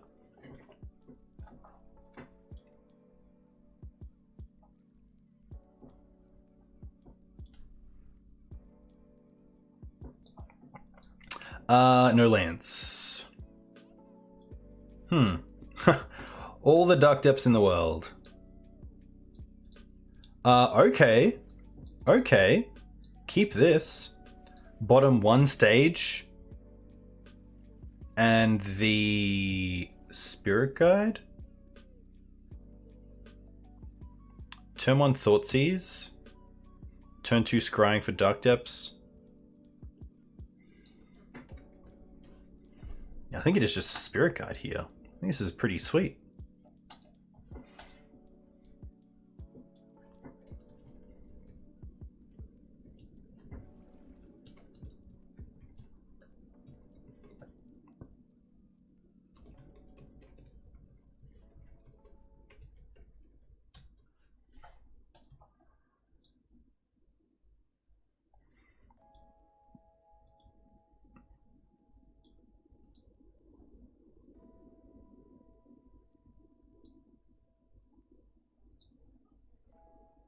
Okay. Ooh. Stifle off the top? No. I think I actually like Confluence there.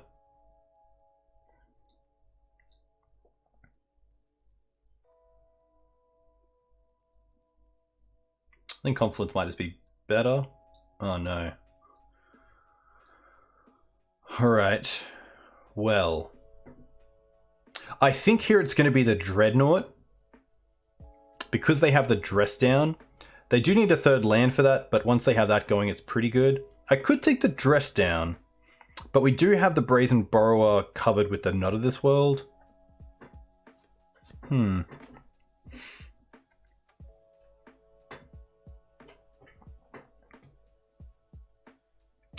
Take Force? I guess there's a world where we take Force and just don't care about the Dreadnought. That's pretty interesting. But yeah, Senpai, you could definitely be correct. Maybe it was better to hold the Elvish Spirit Guide to try to go off a turn earlier.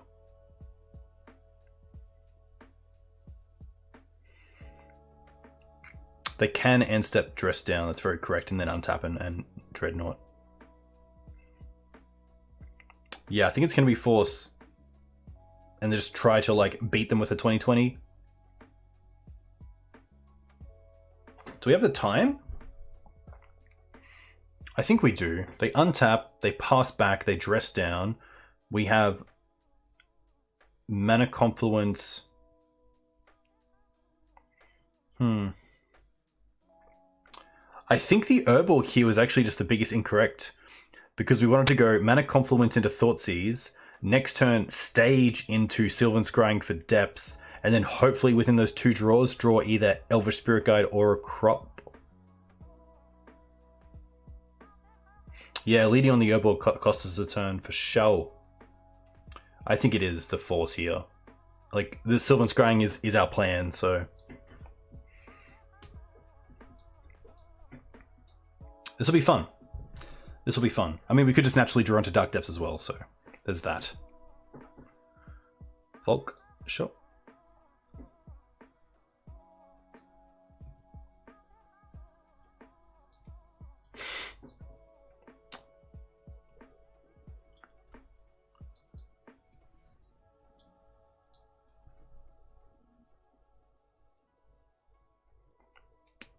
Scrying here does turn on. I guess they could just try to draw into a like they could dress down there and then draw into a force, but they look to be pretty happy with what they're doing.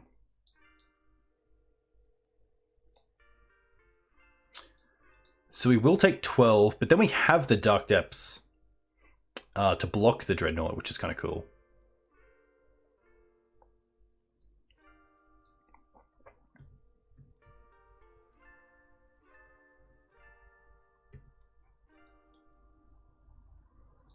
Oh my gosh, of course. Of course.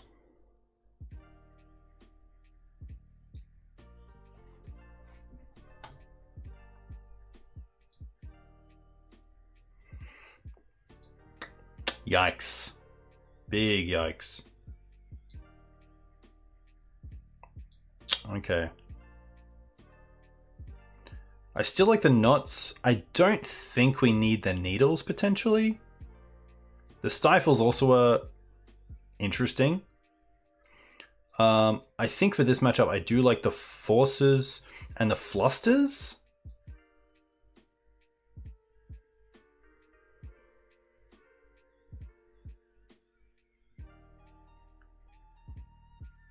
I think that's going to be it. Boseiju is pretty nice. Yeah, maybe Boseiju is better than Bog here. And then it might just be a stifle. I think that's pretty solid. There's also a world where like Safekeeper is better than the stifles.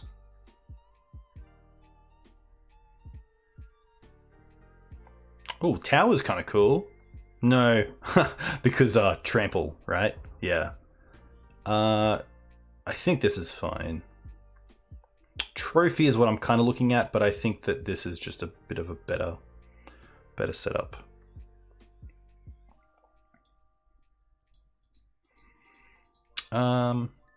It's a 1-lander with mana, but double force is kind of nice. But if they on something else, it's pretty rough, pretty tough.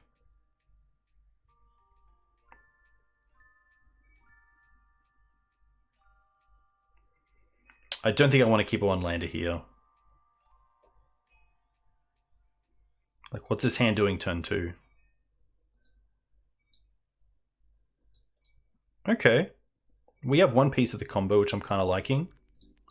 I don't mind just bottoming a pedal here. And then starting off with Inquisition.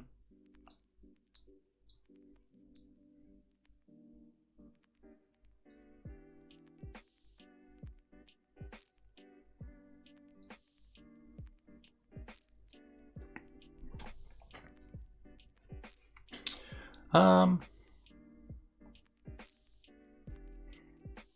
kind of like taking the Ponder.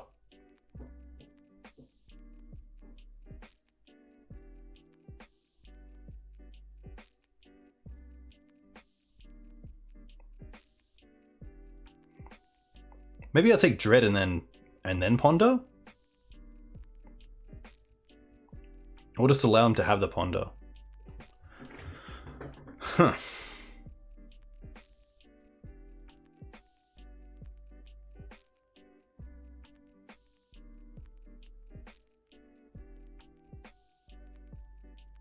Yeah, I think it is just Dread. Even though we have the force,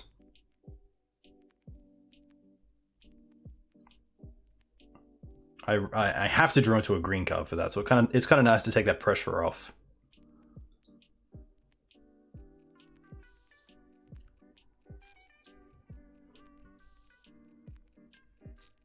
Okay, well there's the green card, which is nice.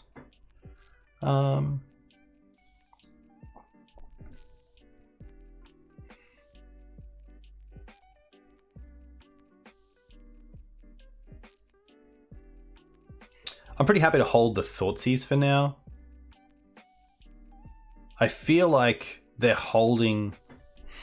I feel like they drew a land for turn, or else they probably would have just pondered for turn.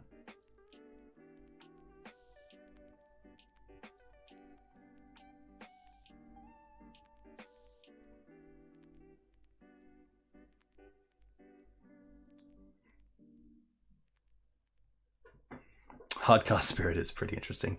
I'm going to hold the Thoughtseize for when I actually want to go off. Because there's a world where I want to Thoughtseize away the Force Negation and then upkeep hit something.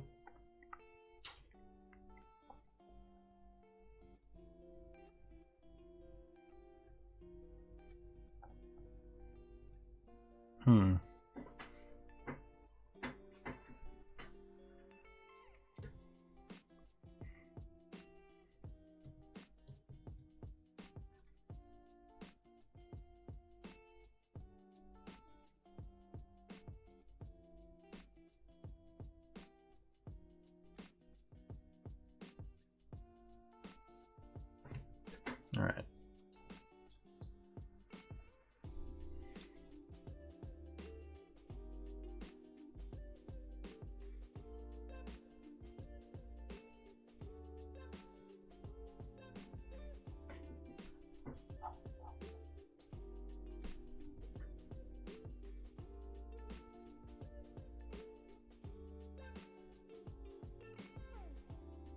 They chose to shuffle.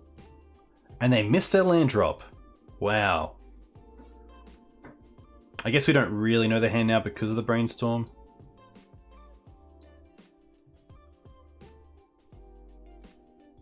Step. I think the mana is probably worth it.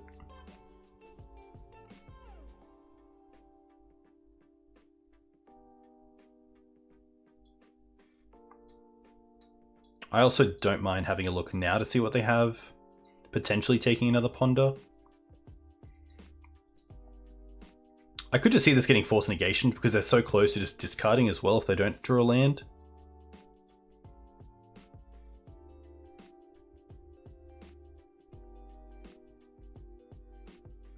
But this is nice because we don't care about Dress Down, we don't care about Phyrexian Dreadnought. They are gonna... That is fine.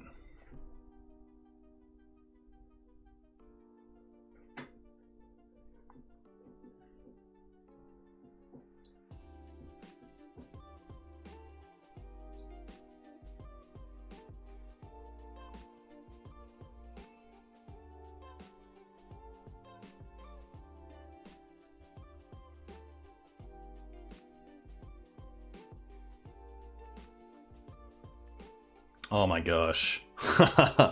Oh wow. Not of this world. I mean, I don't think there's a world where we get the Spirit Guide into play, but...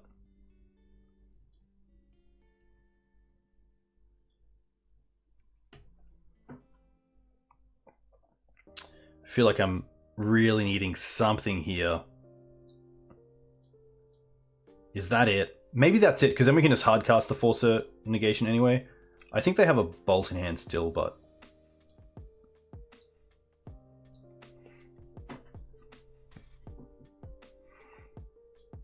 Could also take counters off Depths. They could still have a Bolt. They did Brainstorm, but... They have a Forked Bolt. Okay.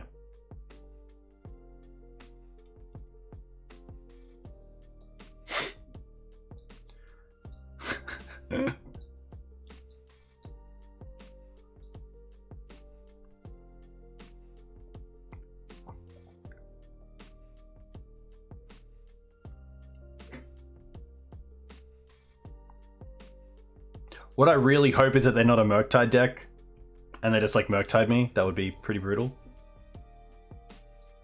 Oh, Safekeeper.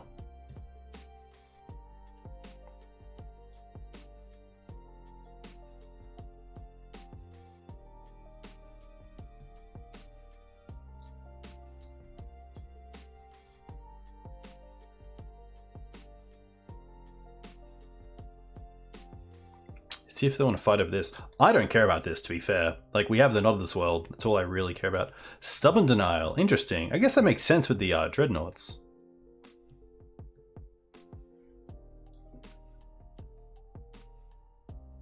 Oh my gosh.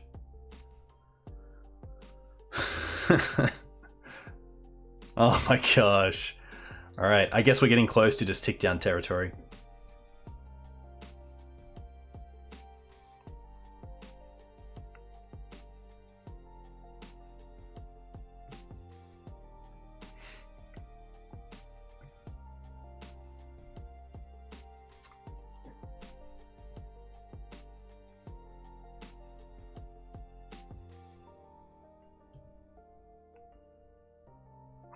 I don't think I don't think I hit the dress down there in response, because then if they have Stifle, that still works. I'd rather allow us to resolve and then see if they have any sort of removal.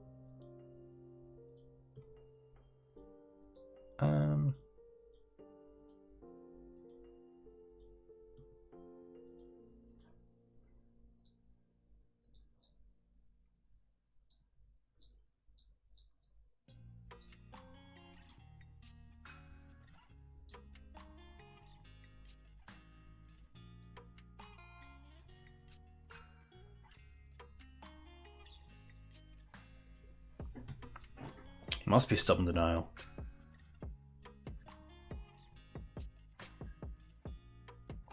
Ah, Brainstorm, okay.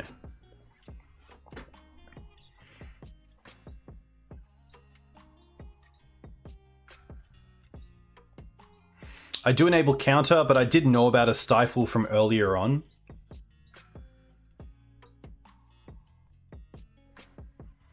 I didn't know about another force, and they did just force the Safekeeper, so they most likely have Stifle over it. Ah, okay. Cool. All right.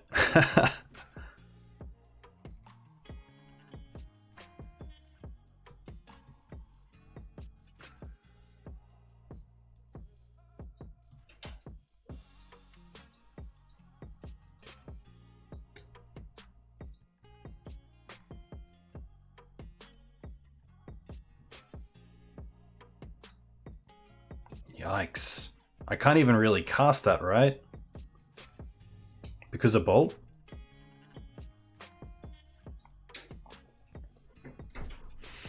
Just spinning. This sucks. We have a lot of good outs, like for Sylvan Scrying, for Crop Rotation, for Deathspin Stage, for Hex Drinker, for Hex Mage.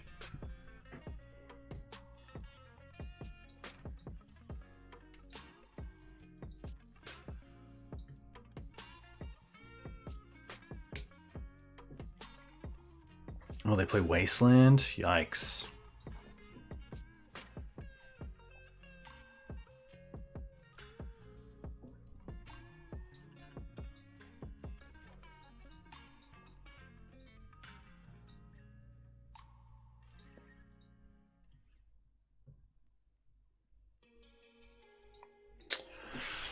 Rough.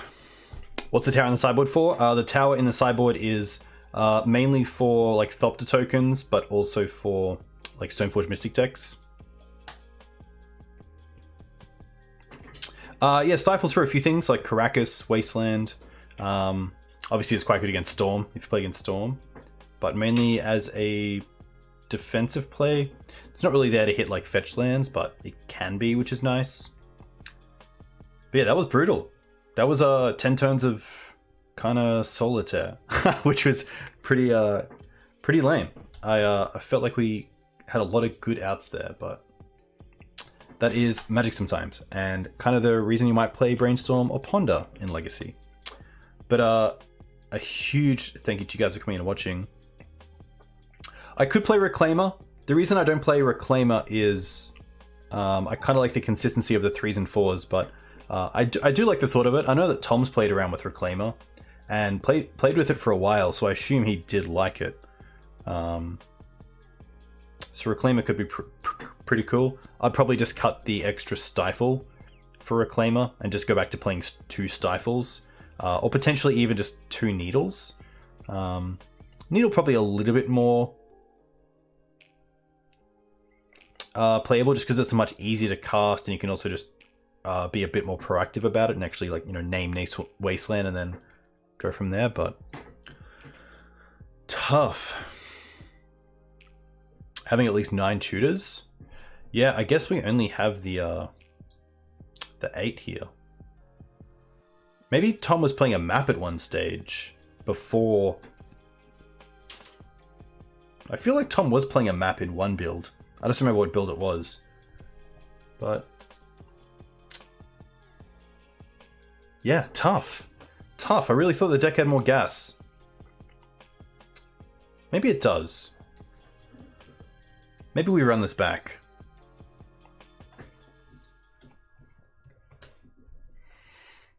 Okay, I got a Reclaimer. I'm gonna pitch a Stifle, and I'm gonna use the play points we just got to run this back, because I think we should play another league. We should play another league. Yeah, we should play another league. All right. You convinced me, chat. You convinced me, chat. Tough.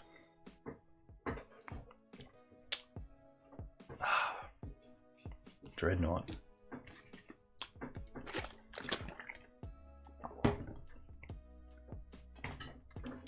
It is a game of variance.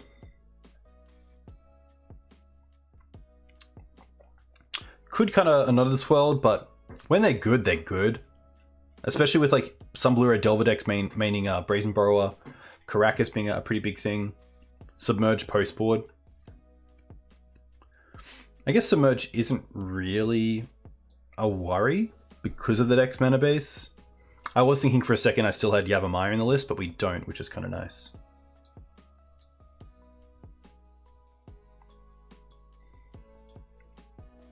But yeah, I could see a world where we only run the 3. Even play like a map or something. That'd be pretty cool. Would be pretty cool to have a little bit more play on turn 1, other than just hand disruption.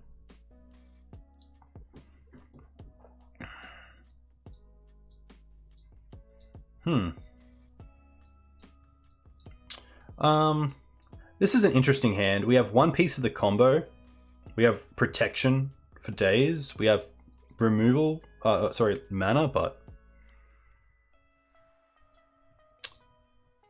the question is do I want to mulligan to a more aggressive hand with an actual piece of the combo?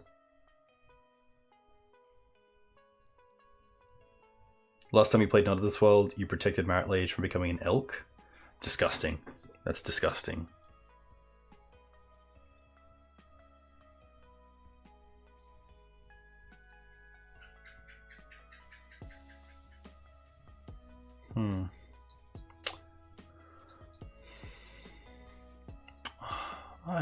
I don't mind this.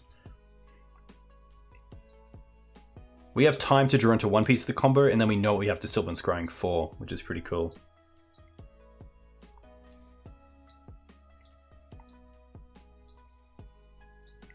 Oh my gosh. Interesting, they have Wasteland. I think we just take the Delver.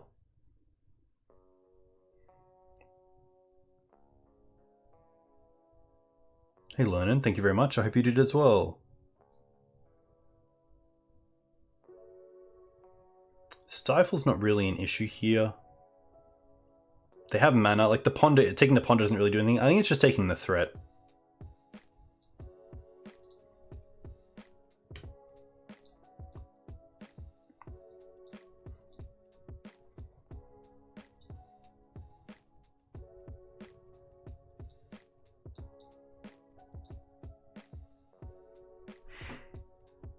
See if they wasteland turn one or not.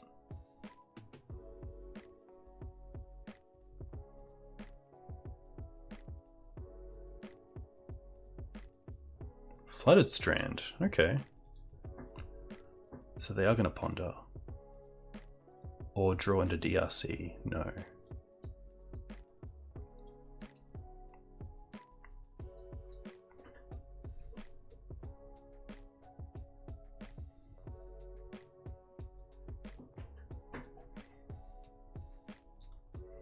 Double Spirit Guide, okay.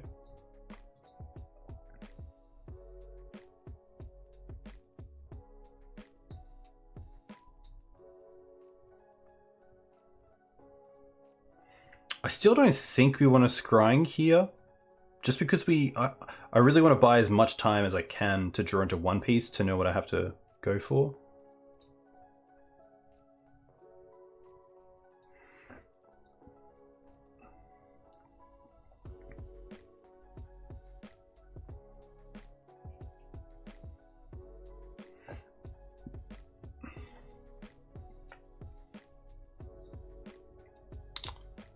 The Stifle's going to be annoying, that's the thing. I kind of want to take the Brainstorm here. We have the Spirit Guides to play around the days, which is kind of nice.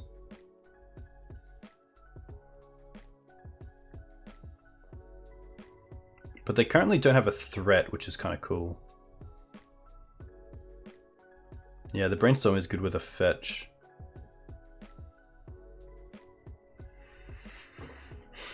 I think because we have the Spirit Guides, we can kind of combo out of nowhere. So there is a world where we can play around the Stifle and just like kind of get our opponent off guard. But it's always tough. Wasteland Tarn, Bolt, Stifle, Days.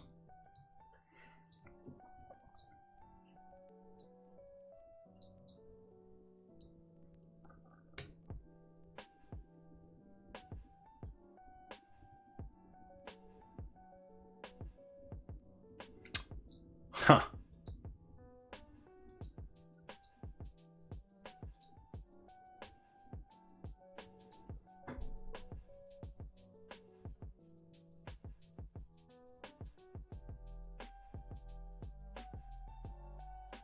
I wonder if I give them the chance to daze here.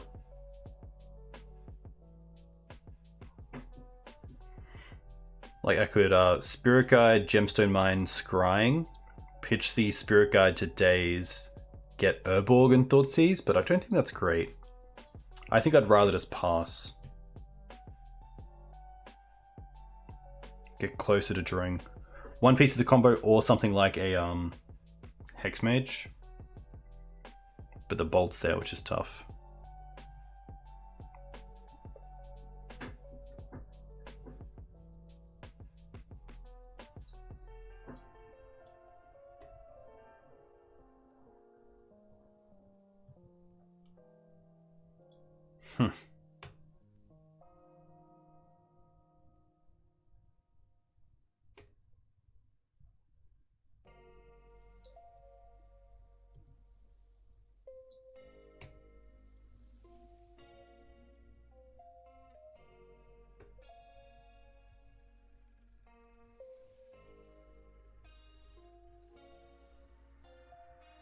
Trop. Huh. Old school. But they have a Murktide.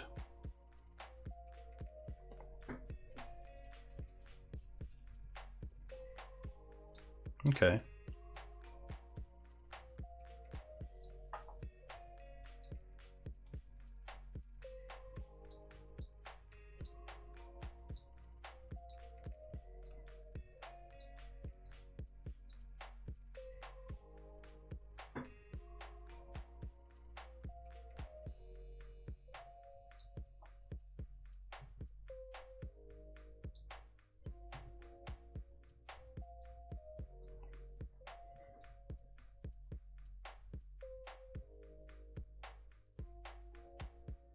We still know about the Stifle though, which is tough.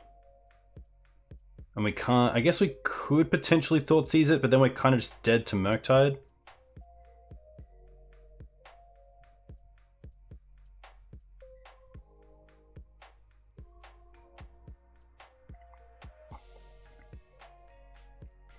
What if we go for Urborg here?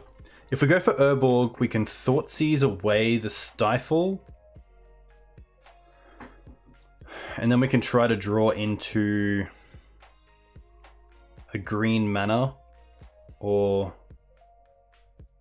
yeah, a green mana for scrying. No. Yeah, this... yeah, the green mana would have to be Spirit Guide or Petal, and then we could scrying into Dark Depths and play Dark Depths for a turn and then play Hexmage, and then combo off. I don't think getting Dark Depths does it. Because we have to be able to get rid of that Stifle. Ah, but we played a land for turn as well.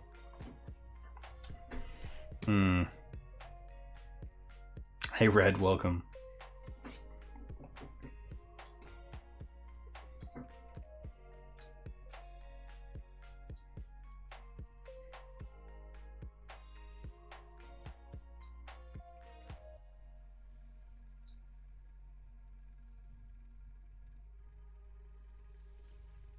We're just dead.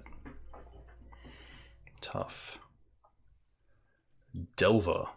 I don't mind the ley lines, especially with DRC and Murktide. And probably the trophies.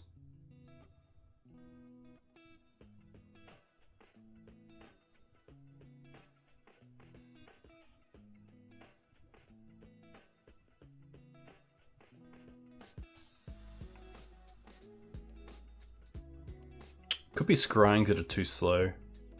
Knots are still good. But I could trim one, I think. Especially if they're just on Brazen. And maybe it's something just like a Petal.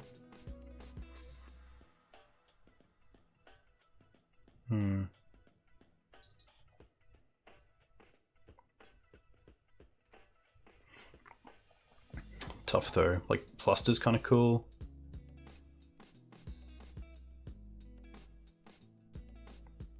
I still think tutors are pretty important.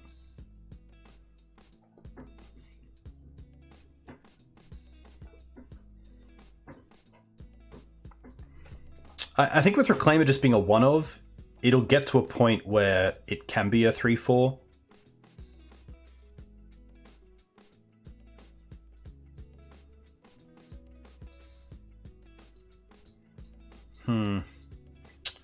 No.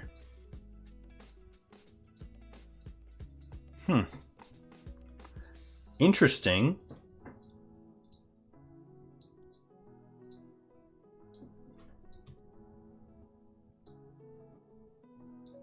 I'm going to cast this so we can play crop around days if needed.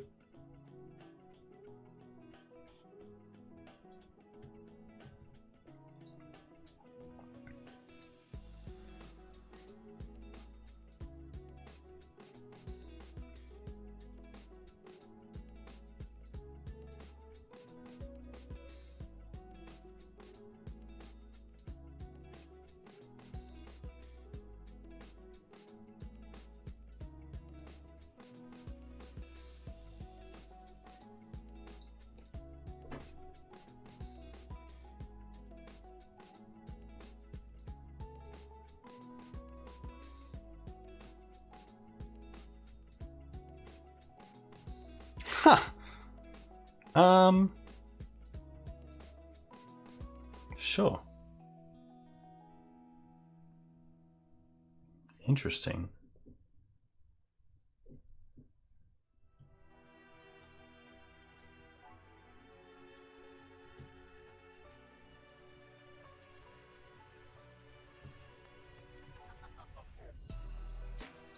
I guess if they think we're on Saga potentially, or like have Needles in the deck, but even then, I'd probably rather keep it for Needle.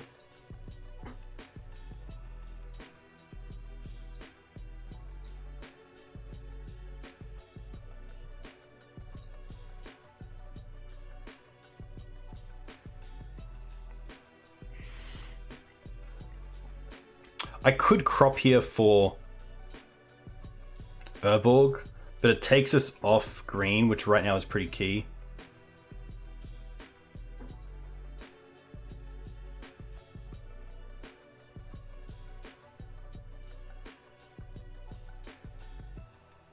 I kind of like taking the turn here.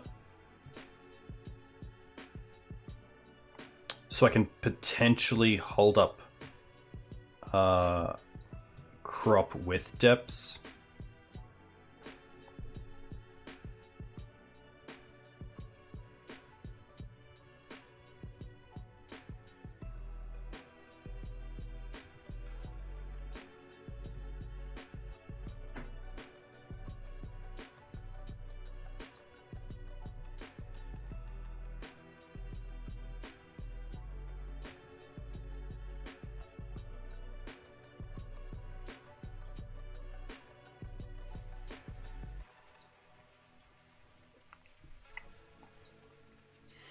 Now this is interesting.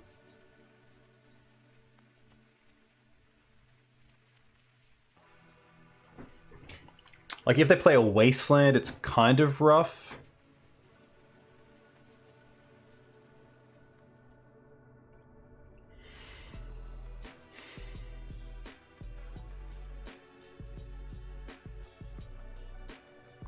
I think last turn potentially I should have used stage to copy the trop. So I'd have 2 green sources if I really needed them.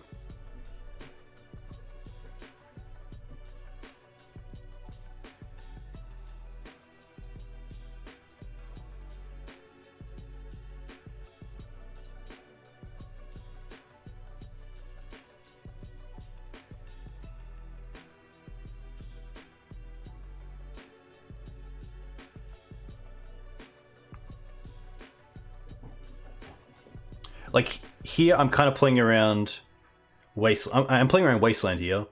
I can't play around Brazen Borrower and Daze, and allowing them to brainstorm here just turns that on even more. This also turns on the ability for them just to draw into stifle the stage trigger and buy an extra turn.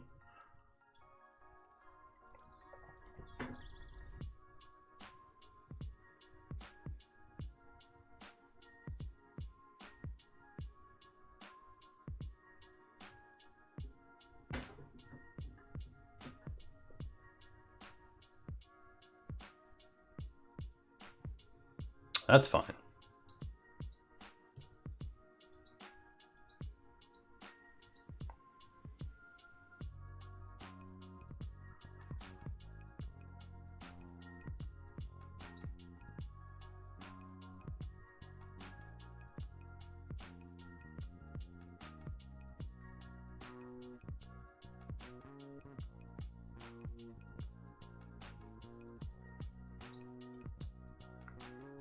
I wonder if they have surgical here. It's pretty rough if they do, because they can surgical the Dark Depths.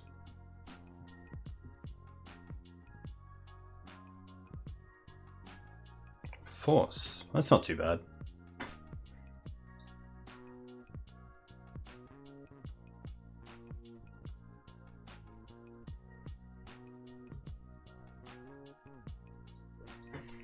Thoughtseize. I don't mind Thoughtseize here, because I can Thoughtseize and then still have 3 mana. 1 mana for crop and then 2 for stage activation.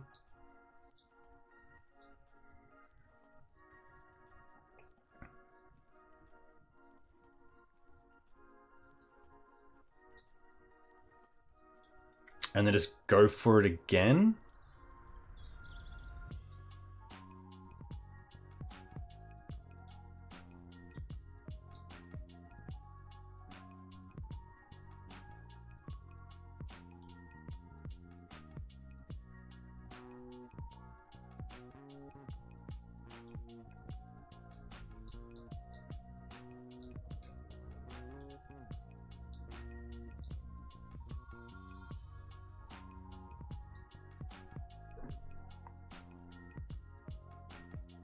They did fetch, which is good.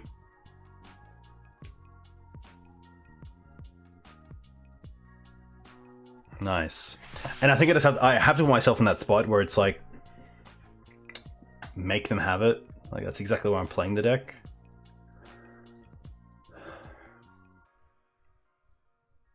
There is a thought for dropping Reclaimer for Fluster and potentially another Fluster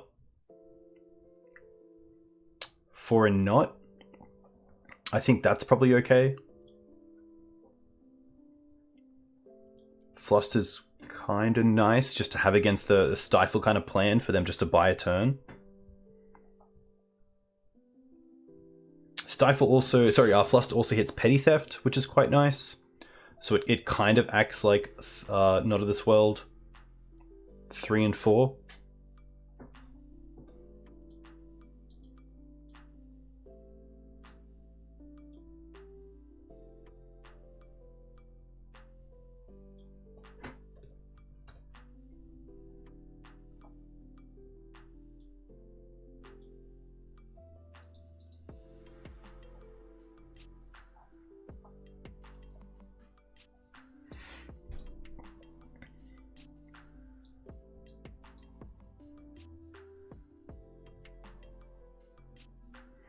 Yeah, Fluster does mean we have to keep like a mana open. It's nice that it plays around days to some extent. I don't think any of these cards are better. I don't mind Trophy is just a way to get rid of a Merc.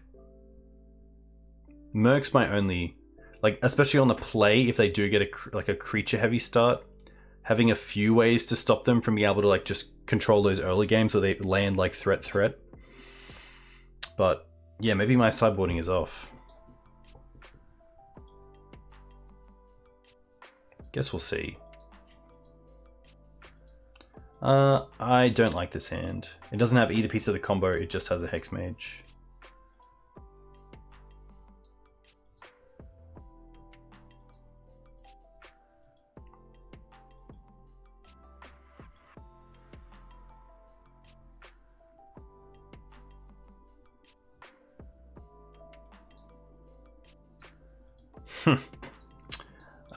Okay. I guess we bottom the Trophy. And just hold up Crop, and then Thoughtseize, hold up Crop, and then Hexmage Duck Depths.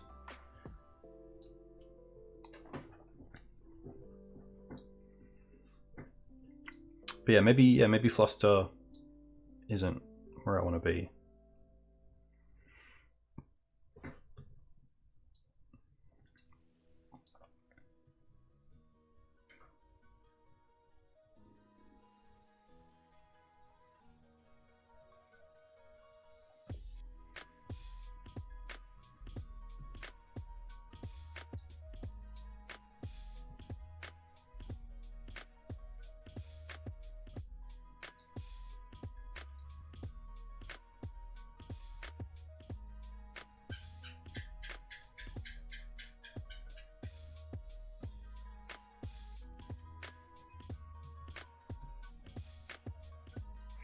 Sadly, I can't crop it in response to losing the last counter, no.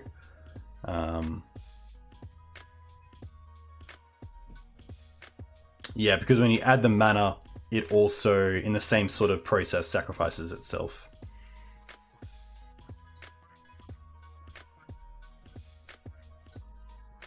If my opponent has Wasteland here, they kind of have to play it. Because we could untap, play Petal, play Hexmage, play Depths.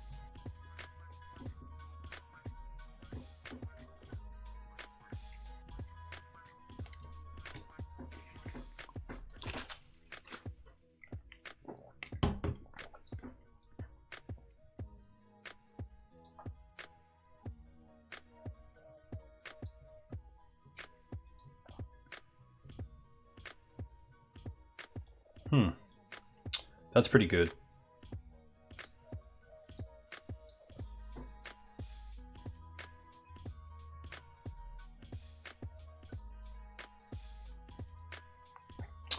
Wasteland. I think here we just take the Stifle.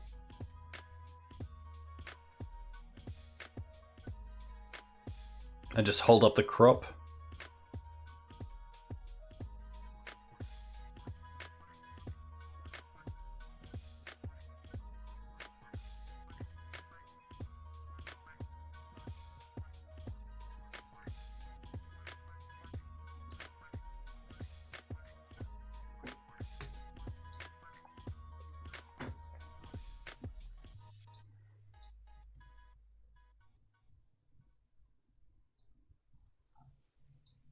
Brainstorm. Okay.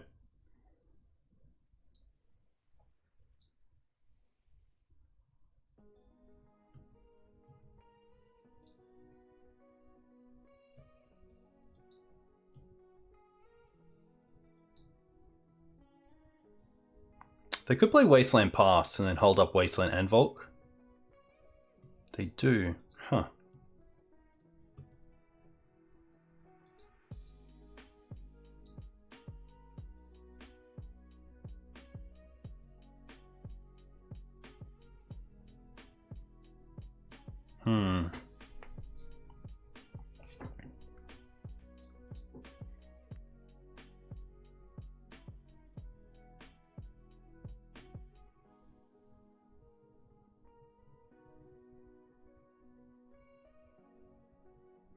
I guess I can just cast a Hexmage. Yeah.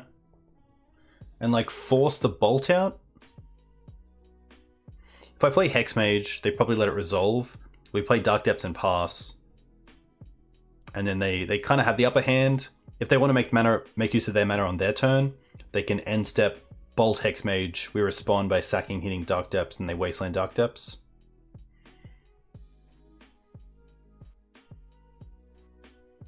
That takes out a bolt and the Wasteland for potentially then drawing into land. We lose the Gemstone Mine.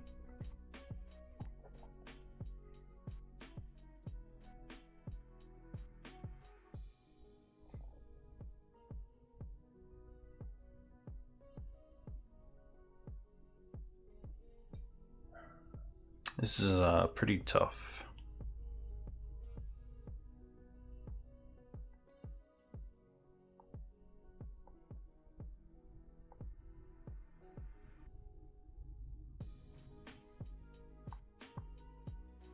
I think if we seize, they probably brainstorm in response. Which is pretty tough as well, because it does force the brainstorm in a way. We then go to 14, we then go to 11.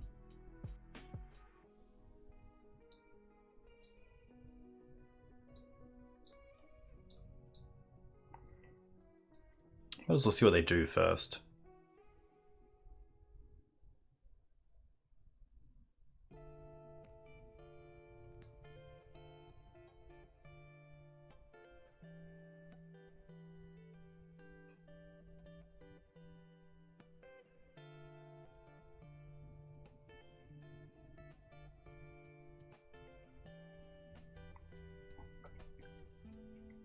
If they let it resolve, that's also tough.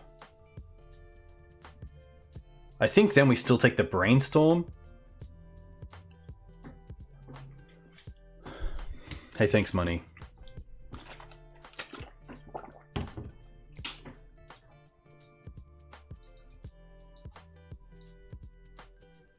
Yeah, this is a tough one. Cool game.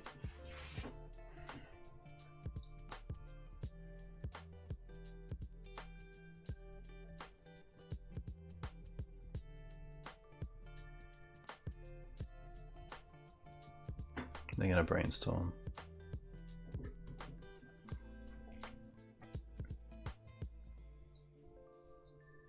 What game? This is we won. This is game 3. We lost game 1. We won game 2.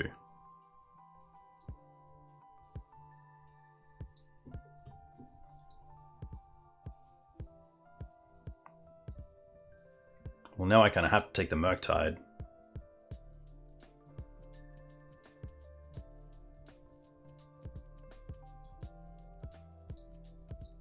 I will play Depths. Because if we draw into Urborg, then I really want to have it around.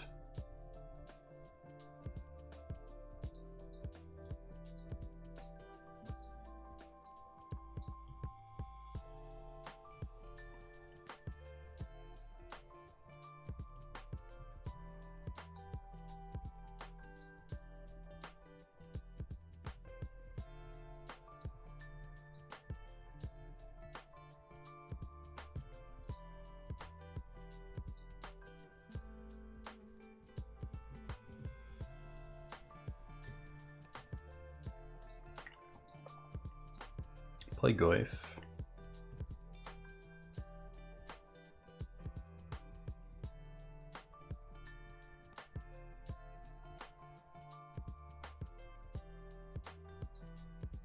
Bolt one card. We know they have Force, and they didn't fetch. And it looks like they don't have a cantrip. So surely it has to be something like Daze?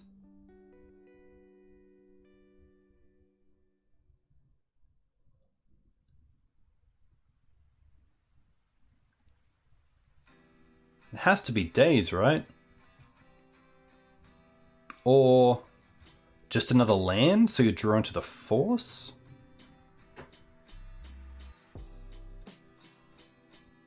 Oh, Wasteland this now?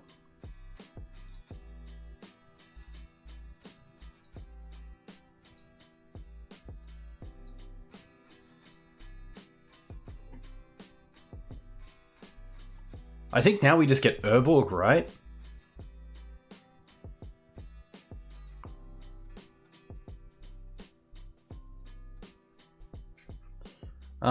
Or we get Dark Depths. And then Gemstone this away for Urborg.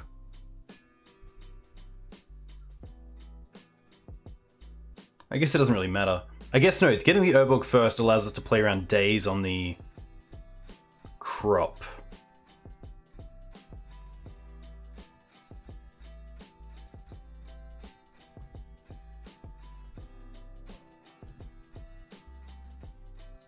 Oh, we drew the pedal? Wow.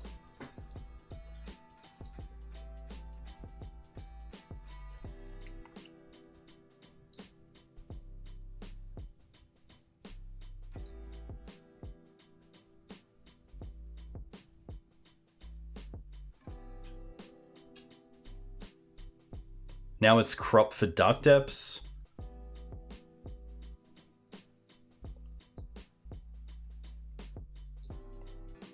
Please don't be Stifle. Stifle would be tough. Is there any reason to allow them to untap? I'm just thinking that if it is Stifle,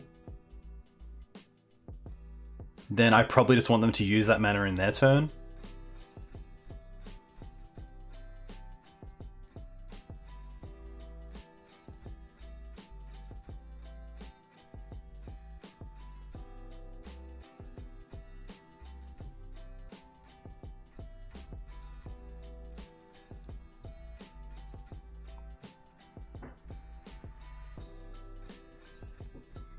Yeah, upkeep seems pretty good.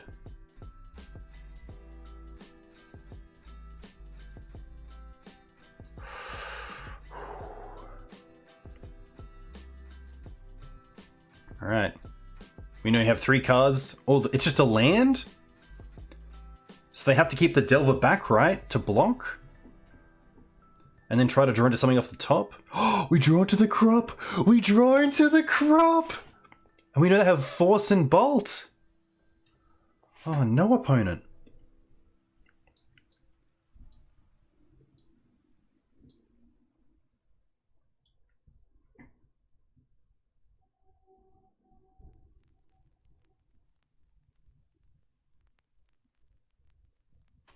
Crop for step, pro green, pro blue.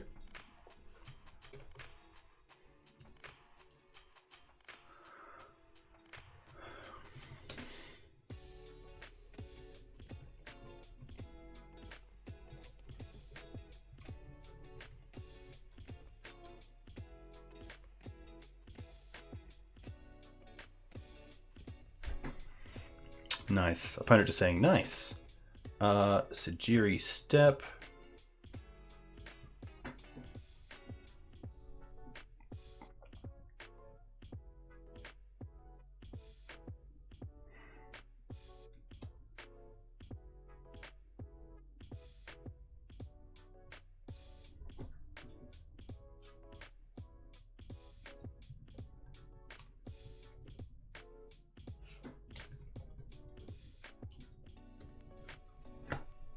Nice. Very cool to... that looked really rough. When they had the Delver in play and we were kind of thinking about the Thoughtseize, I wasn't feeling too great about that game, but that turned out pretty well, which is nice. But yeah, thankfully our opponent pulled the trigger on the Dark Depths with that Wasteland, which kind of opened us up to be able to make use of crop rotation and then yeah, get the win from there. So I guess, yeah, maybe in retrospect, maybe just holding back the Wasteland there buys you some time, and then you can use it as a reactive way to keep me off the combo, then trying to go after it.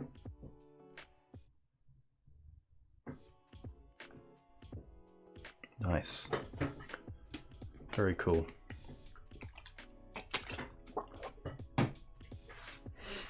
Big shout out to Tom Hepp.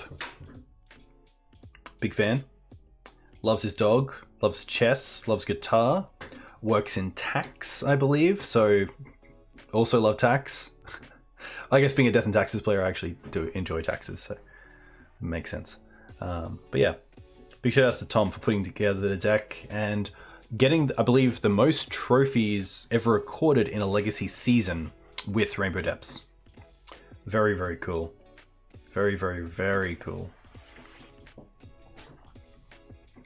I do like the thought of even just going back and trialing out his bug deck that played, I believe, Mox Diamonds and Brainstorms that Lawrence was talking about before, and Eli, which seemed really cool.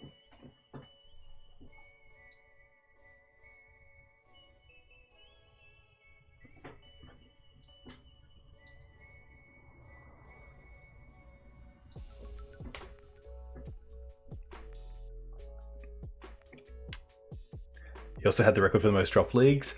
Yeah, I believe he was quite aggressive with those.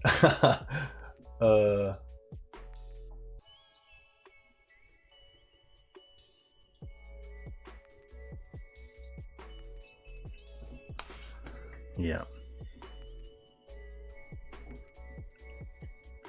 Yeah, exactly. And fortunately, there enough, we did have the crop rotation to actually make use of that Dark Depths anyway, so yeah, pretty lucky. Also with the Brainstorm, pretty tough for them to brainstorm and then lock themselves, especially when we have the full information after that with Thoughtseize and kind of knowing what's coming. All right, KF, what's up? Interesting hand. We do have the Scrying here. I actually don't mind this hand. Turn 1 Thoughtseize, turn 2 Scrying for stage, and then we can just hold up crop into Dark Depths.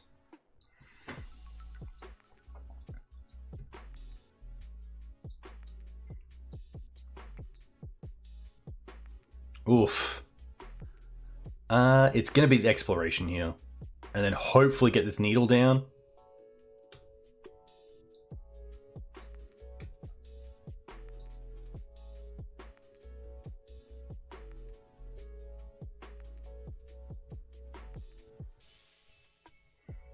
All right.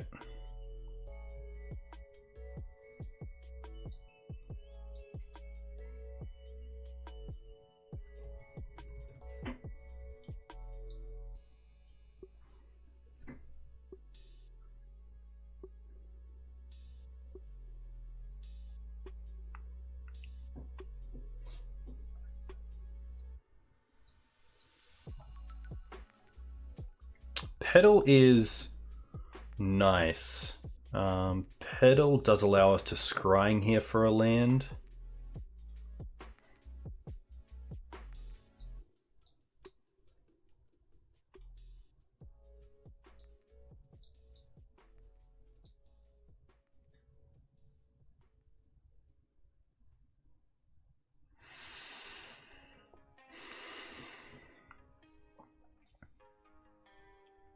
I think I might wait on the needle just for now. The question is, what do I want to get?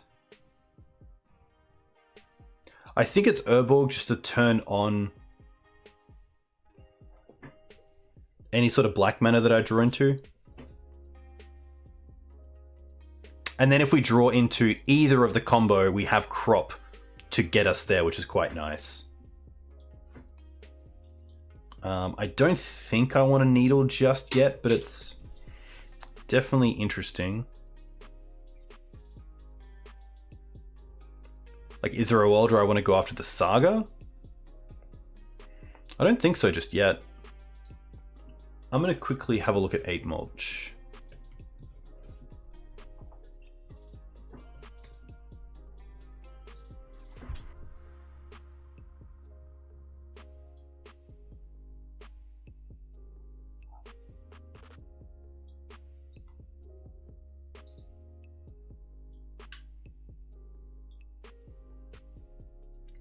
I think it's under lands.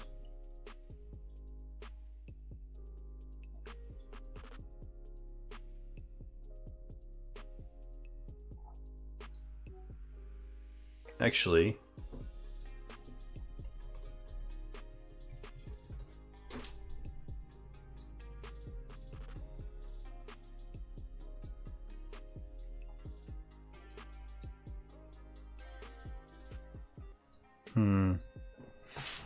Hey Granham, welcome. Hope you're doing well. I actually am just going to pass here and just get a little bit more information before I play this needle. Big congrats to Granham on hitting card holder sponsorship. Very, very cool. If you enjoy D&T, definitely go follow Granham. Big, big fan. How'd you end up in the league? The games were fun. The games were fun for some. No, it was a pretty sweet game. Okay, well, they hit Krakus and Maze, which is pretty brutal.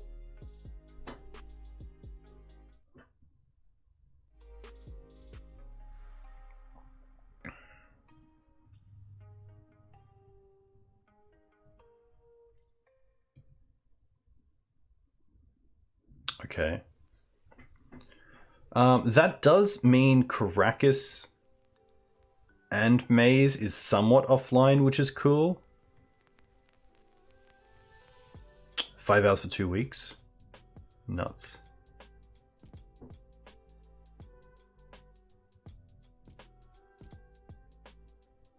So this actually counts as both Maze and Krakus, which is kind of cool.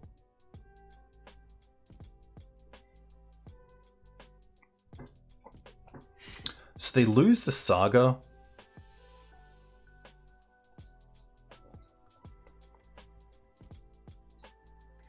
I think I'm still going to name Saga.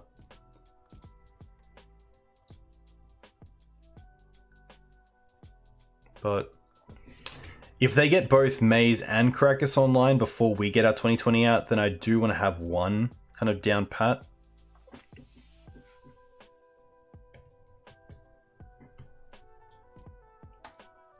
Yeah, 1 Manus also be pretty sweet here. Mulch Trop. Ooh, what if they get Needle?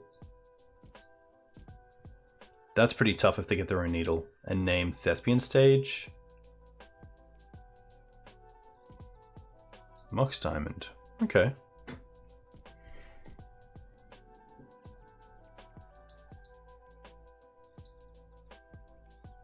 I believe they also bottomed both mulches.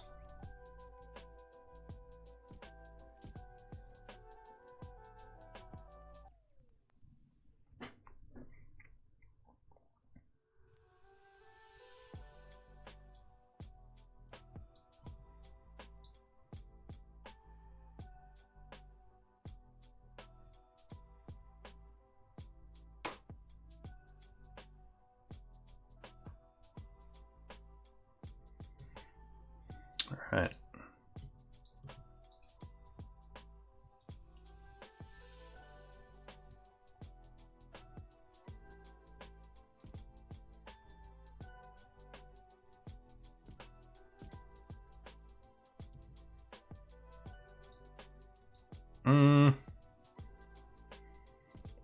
That does it as well, I guess.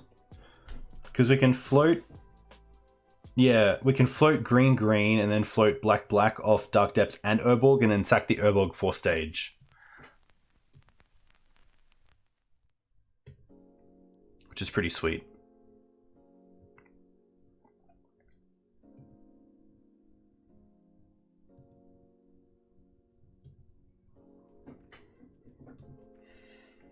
Yeah, so if we go green black, Yeah, green.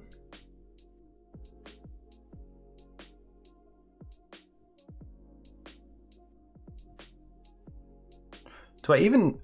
It's late. It's late. So let's just quickly look at this. Crop rotate for Dark Depths. We then have black floating, and then green floating. Yeah, that's all fine. Then we can use green for sack. Yeah, this is all good. Yeah. Go and get depths. Black. Spirit Guide, crop. This. Just hope they don't have like crop into their own stage, but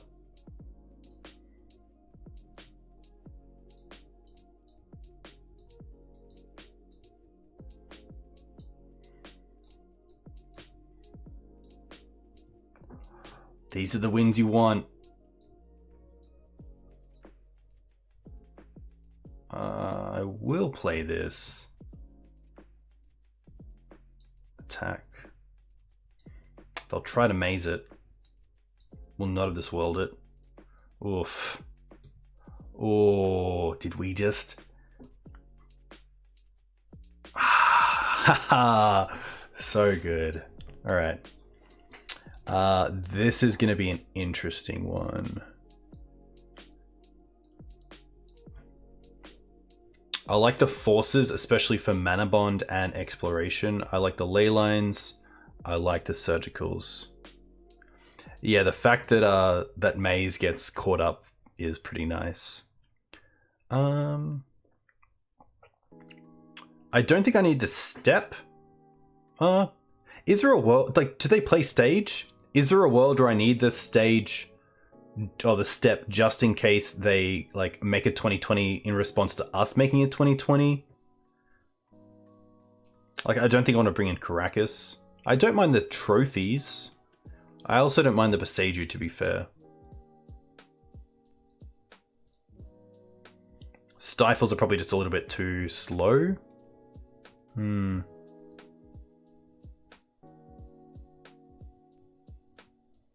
Safekeepers are definitely interesting as well. Maybe Safekeeper's just better than Stifle. I think a lot of these can probably come out on the draw and just have more ways to actually interact. Yeah, thankfully Marit Lage is black, which is pretty cool. I think I will trim on the step. And then it might just be some like amount of free, like fast mana. I think this is okay.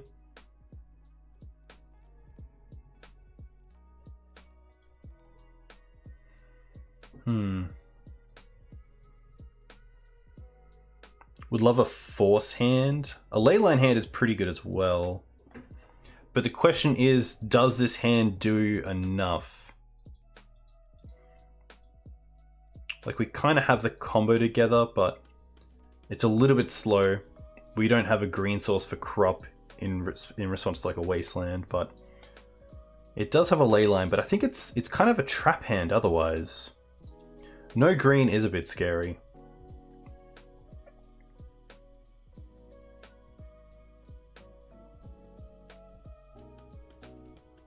And to be fair, Leyline doesn't do a whole lot against the just exploration into Field of the Dead or mana bond into Field of the Dead. It really only stops one part of the engine, being Life from the Loam. I think Leyline is better than some cards that we took out, but I don't think it's like a be-all end-all shutdown of their plan for sure. Especially this version. They can very much do kind of onboard things to go wide. Yeah, I'm not a big fan of this, just because of the mana. Okay. Probably bottom Reclaimer here. And then we just have like Boseiju, Hold Up, Crop, Urborg, Hexmage, Dark Depths, Protect.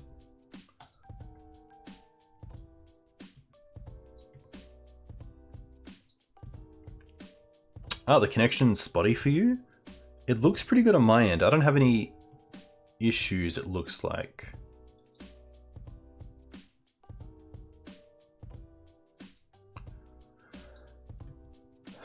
These are the scary parts. Oh, but no.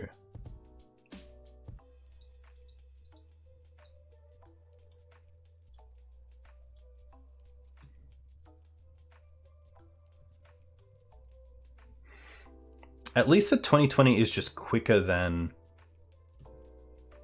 a lot.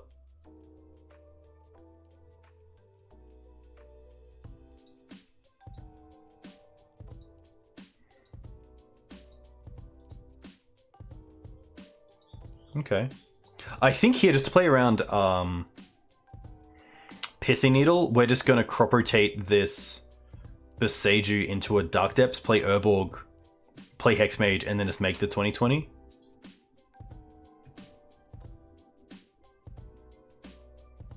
Boseiju Field Saga Maze. That is more than fine.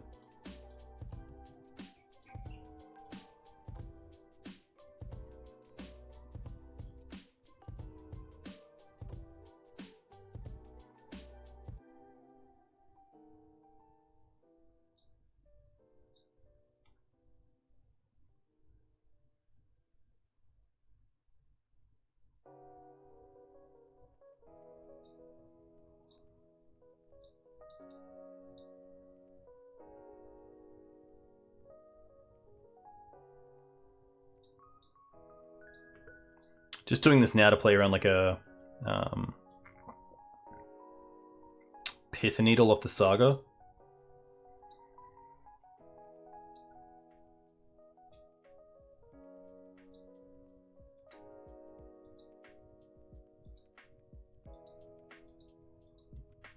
I wonder if they're playing Retrofitted Foundry. One, two, three, four, five, six. Do they have enough mana for that? I don't think they have enough mana to actually create a flying creature.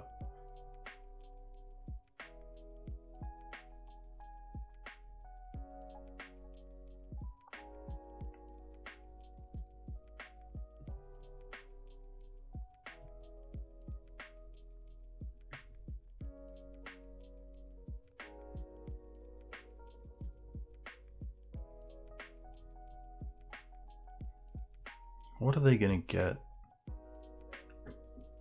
Like Shadow Spear equip and swing just to gain some life? Like get above 20 to make me swing twice? I get a Shadow Spear, yeah.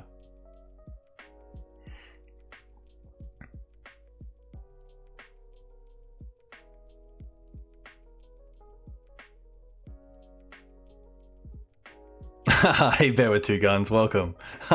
Too kind. Look, I ran out of play points. I'm looking to get some play points. So I find that this is an okay deck to really grind with.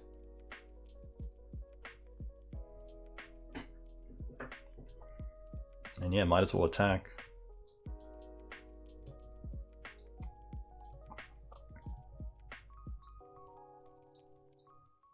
We also just have the combo to reset as well, which is pretty nuts.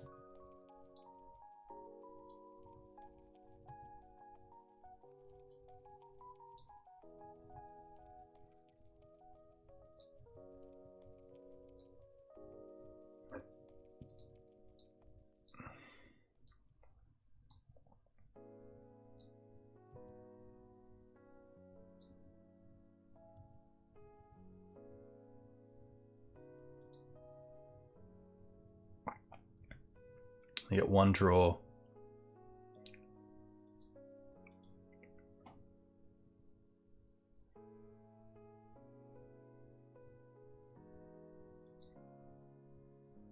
Wonder if they have like Nihil Spellbomb to draw a card?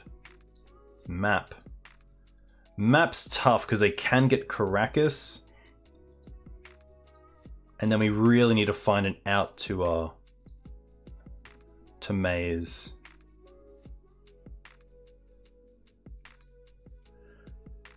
Couldn't counter the Shadow Equip, no.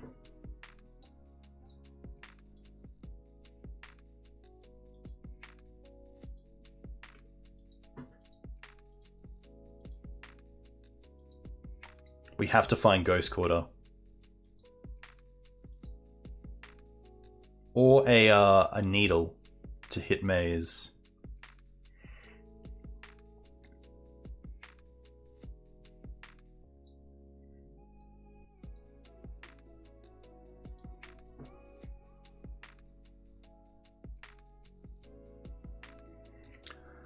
Alright, Deck, what do you got?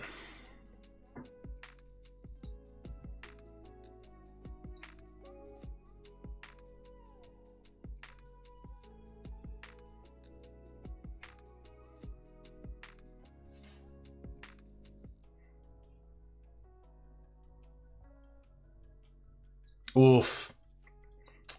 Sadly, it's a turn too slow. If I played the Mana of Confluence last turn, I would have been okay. But they don't have like a Yavimaya out. I can't get green mana and also go for it.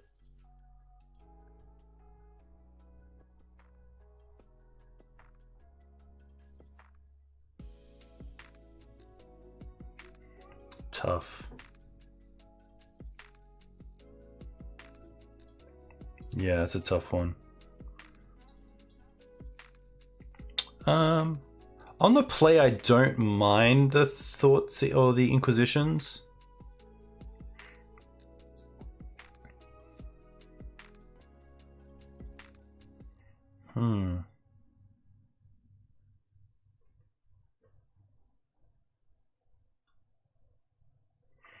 Maybe not.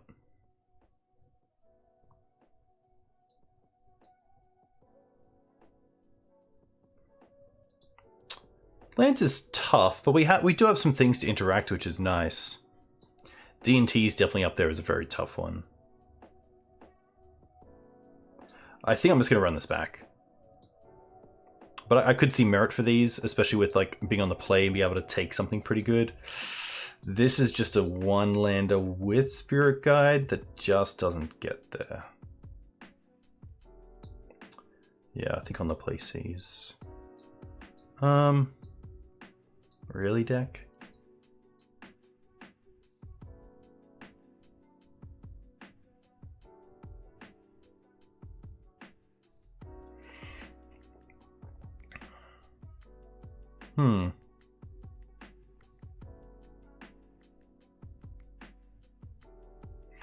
No. Ugh.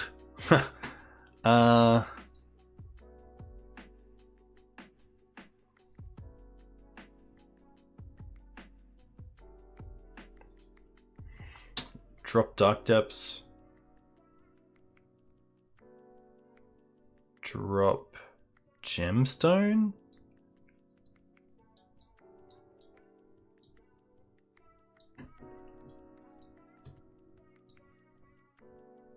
I really don't want this to be wastelanded, so I'm going to play the Ghost Quarter and pass.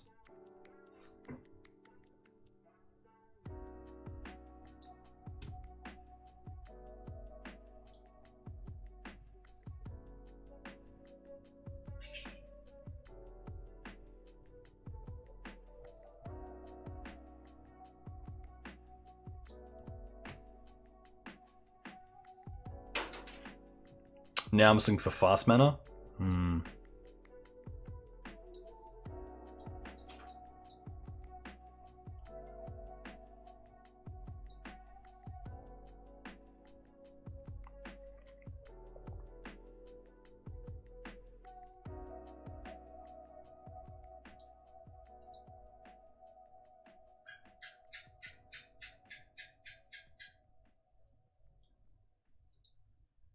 That's pretty nice.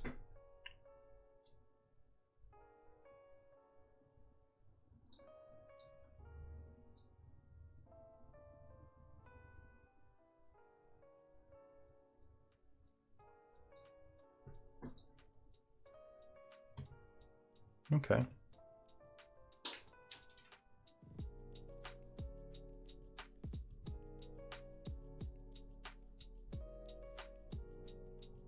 Forcing the fetch here is kind of nice when they have the field in play.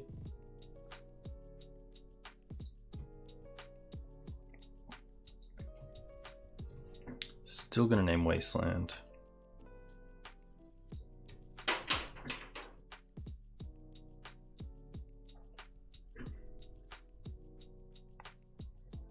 What did I cut Stifle? I don't think it does enough. I think that, like, the needles are a little bit better. And it can be pretty tough holding up blue mana against this deck. Oof. Jeez, Caracas and Maze.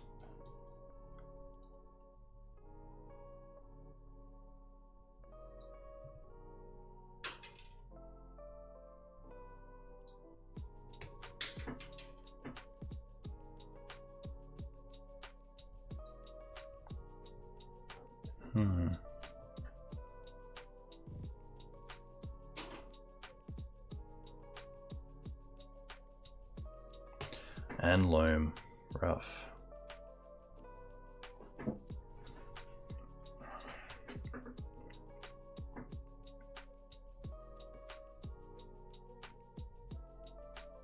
Yeah. Just because we need like a black source and a green source to hit the needle, and then we need to find like 2 ways to deal with these. Just a bit too... The mulligan definitely hurt. I think that the hand that we kept wasn't even that great, so... Maybe it's better to go to 4 and try to find that kind of 3-piece combo of our Urborg, Duck Depths, and Hex Mage. Tough.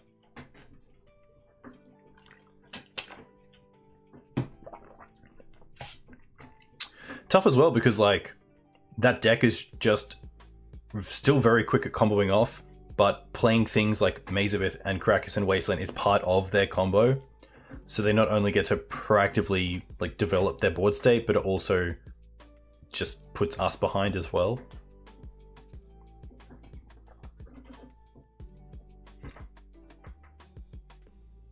Yeah, it's tough. Like Urborg, and then we have to find a green source to deal with the Pithing Needle on Thespian stage.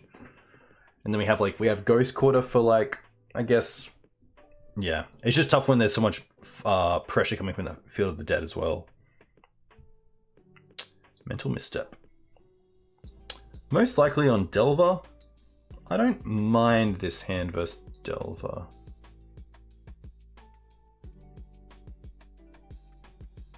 I think.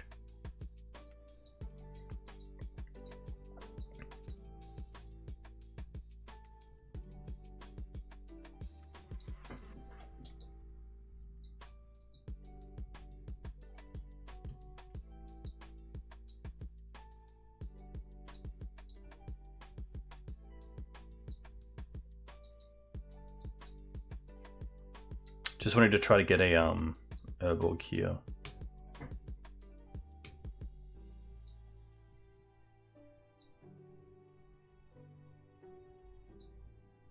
Ha, okay. This is gonna be Dice Factory.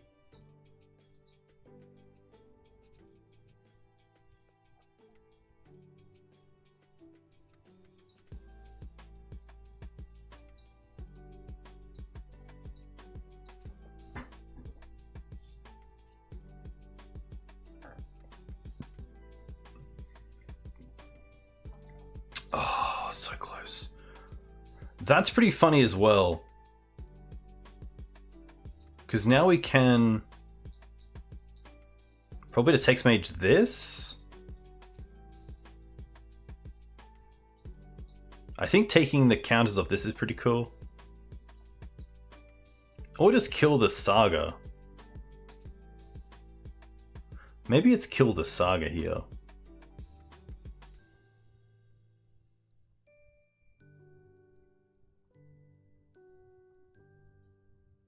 Or just hold the Hex Mage.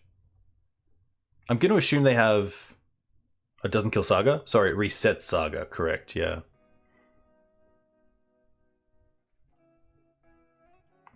I think I'll pass here. There is a world where, like, giving us the extra turn of just being able to play Dark Depths next turn and then combo off, instead of having to play Dark Depths, play stage, and then combo off, is better here.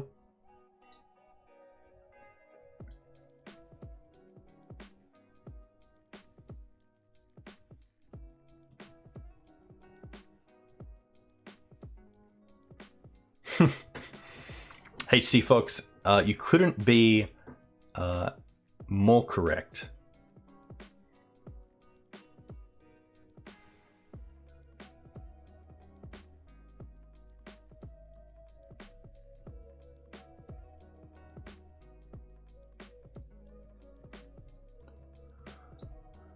Yikes.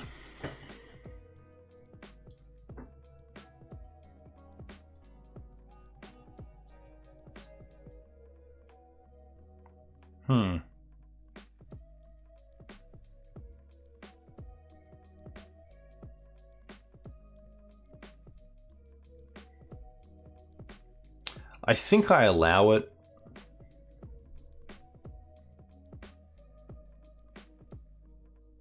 There isn't really like a great target right now. Like the Surge Node is probably the closest thing.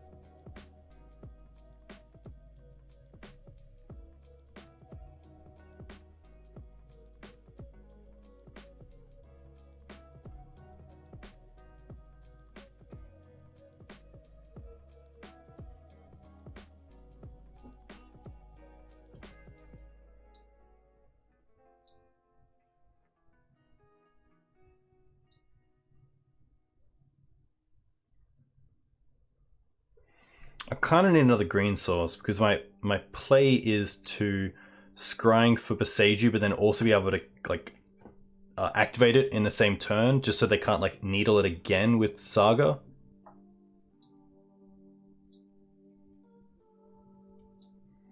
I think it's just got to be like scrying for Boseiju, and then Ghost Core to the Saga token.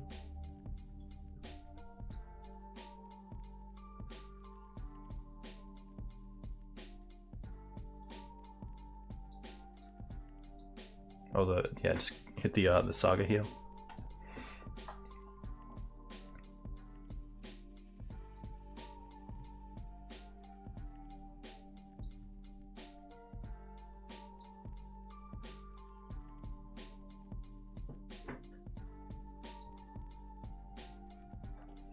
And then next turn we have up Dark Depths and Boseiju.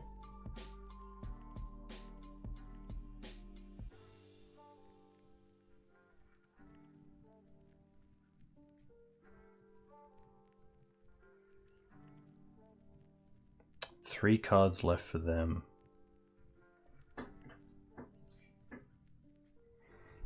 Because yeah, I feel if we get the Boseiju and don't Ghost Quarter the Saga there, they most likely have another needle to name Boseiju. Oof, yikes.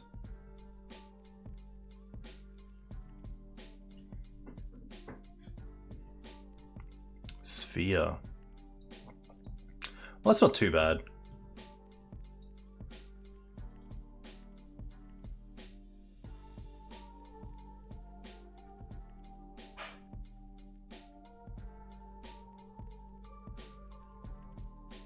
Play Depths, and then we can hold up Boseiju. We can attack the Khan. The Boseiju actually isn't affected by the Sphere either because its spells cost more.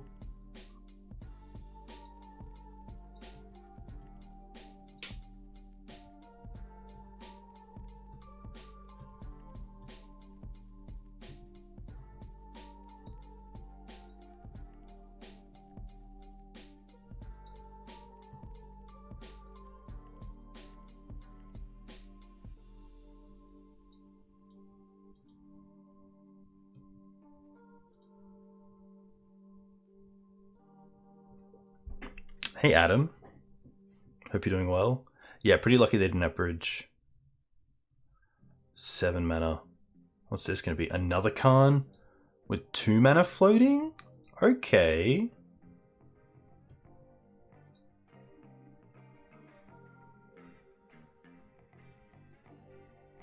Sure.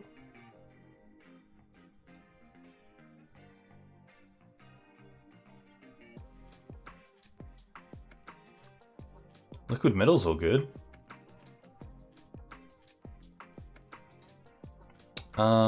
I'm just going to respond to this. I don't think I need to, but just...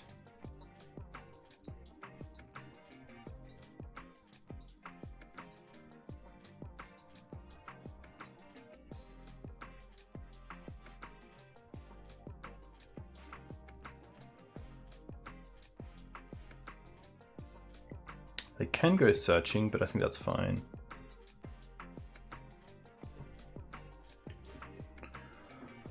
Whew.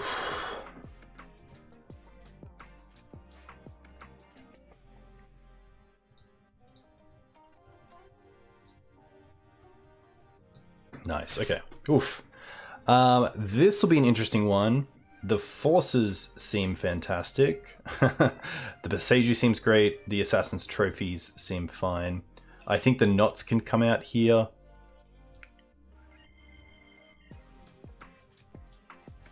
And probably the Steppe. I think that's going to be it. I think Bog's probably also something I could take out potentially for something else, but... Yeah, I guess like Stifle can in some way affect their ability to Khan. Or like if they sack that little creature to give something more counters. This is pretty good. I mean, it's turn 1 Thoughtseize, turn 2 Hexmage into Duck Depths, so... Yeah. Grim. Well, things do look grim. Oof. Yikes.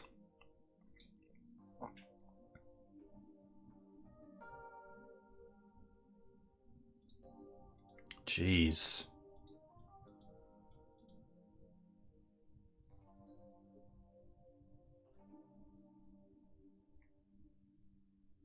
I wonder if they take the Hexmage here. Yeah, they do. Interesting.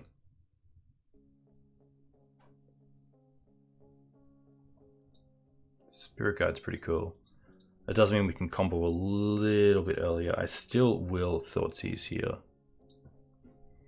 What's their backup plan? Mox, Warping Whale, and Astral. It's going to be Warping Whale here. Warping does counter the Sylvan Scrying, and also could just mess up some things. Yeah, Zerda in this sort of deck was very, very cool, especially with Grim Monolith. So we know about these two.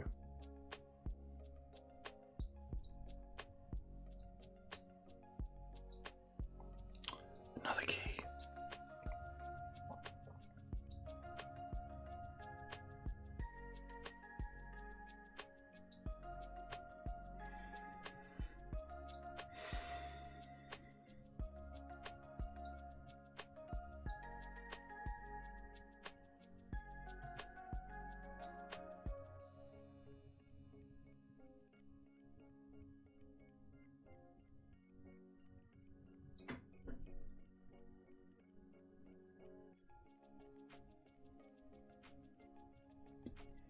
I think I'll hold the depths here and play a stage for turn, just in case they have a stage themselves in the deck that can take out the Duck Depths.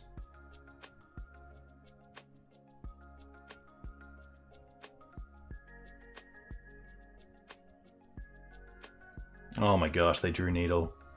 Oh.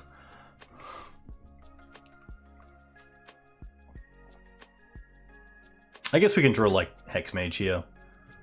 Just fight back. No.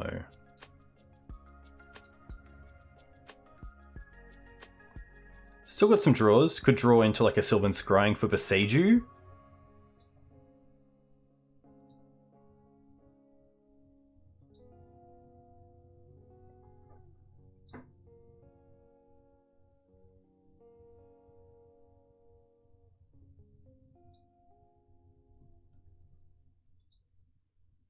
I'm not going to take counters of Dark Depths here. I don't think that's going to be accurate or relevant.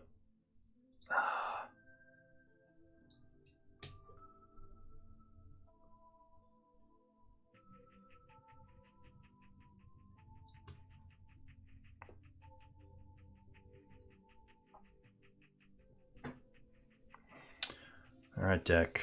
Come on now.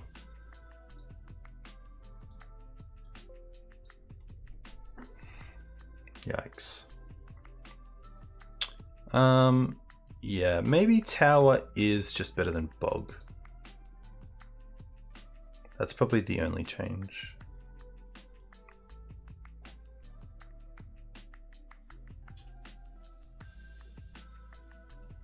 Yeah, I guess we could draw Assassin's Trophy for the Thought Knot. That was the only draw. But yeah, Manifold Key giving unblockable is probably something that a lot of Legacy players don't know. Like, that definitely reminds me that it does give unblockable as well.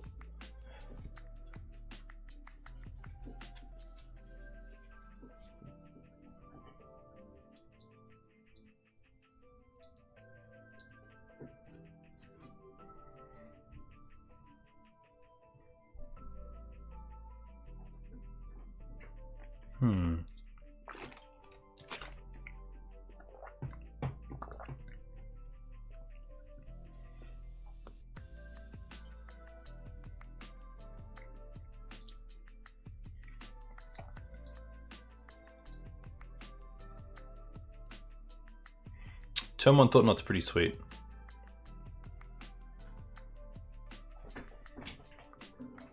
Maybe the board's just a bit old. Obviously this deck was put together in like a different era of Legacy, but a lot of the key sideboard cards still seem pretty relevant.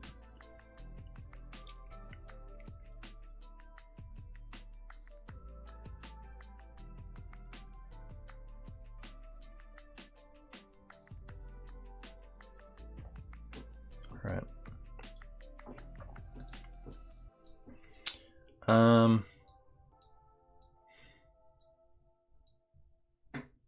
Yeah, like, I mean, it's, again, turn 2. Yeah, this deck doesn't play Saga. Doesn't really play, it really goes all in on protecting the combo than having a plan B.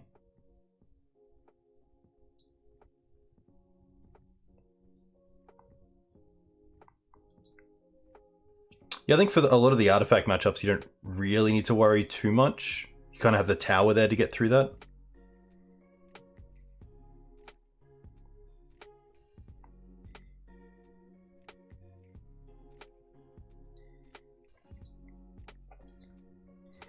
I think I'm just going to turn 1 Needle on Karn, and then turn 2 we can crop away Mana Confluence for Dark Depths, play Urborg, and then just play Hexmage.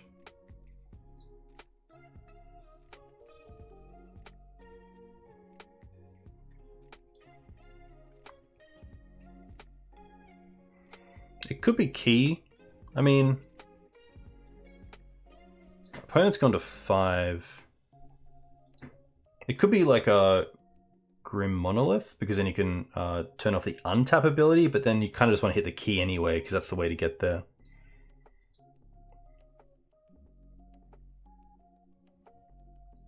Yeah, I think it has to be Khan as well.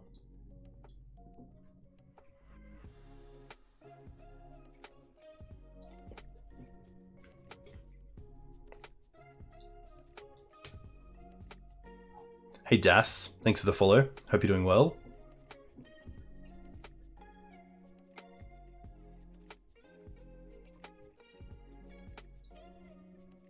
Okay.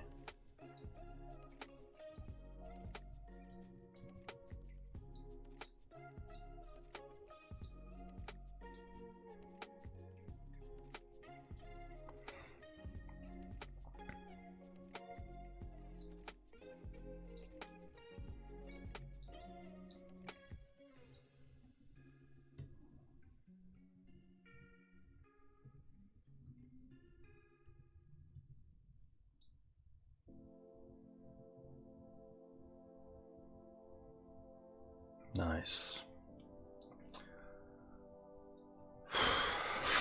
Alright, 2 quick ones. We've just nearly reached midnight, and it is a work day tomorrow, so hopefully get them done. Yeah, I guess like it kind of it definitely comes back in our face that they do have a turn 1 Khan into a turn 2 bridge.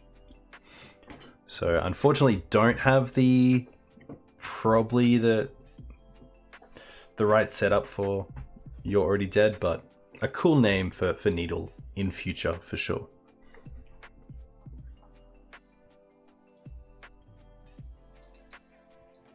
But hey, a huge thank you to you guys for coming in and watching. My name is Dukes on Twitch. I'm an Australian Legacy streamer, usually FedEx or DeckTech. You can find me on YouTube, where all my recordings and YouTube exclusive content goes. If you want to follow me there, it's very cool. If you're on Twitter, you can find me here, which is cool. It is going to be Thursday tomorrow, so it is currently Wednesday, 11:57 p.m. And we have an opponent on the play against Fukafire. It's a 1-lander with Spirit Guide, but this is a tough one because like any land off the top does it. And we have so much like permission as well, but I'm not a big fan. Like Wasteland here really hits us bad. Hey Wrath, a huge thank you. A little bit awkward. We do have protection. But it only has the one piece of the combo, if you want to put it that way. I think it's a better 5. I mean, my sort of strategy with mulliganing for this deck is you have the core 3. You have Urborg, Hexmage, Duck Depths. So you can mull to 3 and have a really nice plan, and then anything on top is luxury. So this is pretty much it. Hexmage, Crop, Elvish Spirit Guide, pretty nice. We can even like hold up a Crop if we really want to. Opponent also mulliganing pretty heavily. We're gonna bottom a Gemstone and an Urborg. Hey Eric, a huge thank you for the sub on YouTube. I appreciate you. And I hope you're doing well. Okay. Pretty happy to lead on Gemstone Mine here. In case my opponent's on like Reanimator, I don't really want to lose the Urborg to Crop.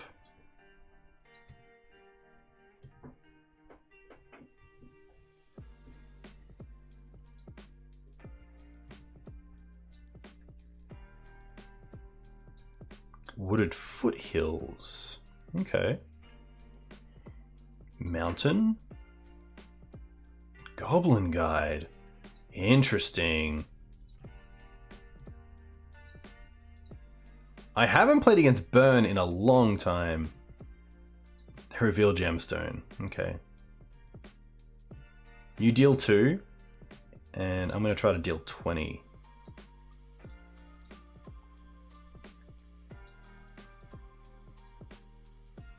Yeah, thankfully a really good spot here.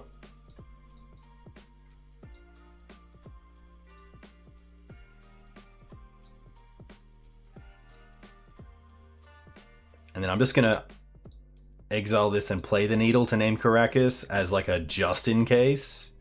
But I don't think it's needed. Yeah.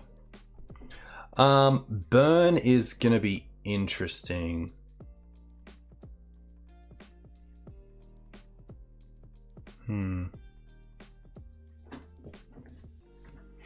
Yeah, I think thankfully there for Burn, I don't think there's a card they could have had.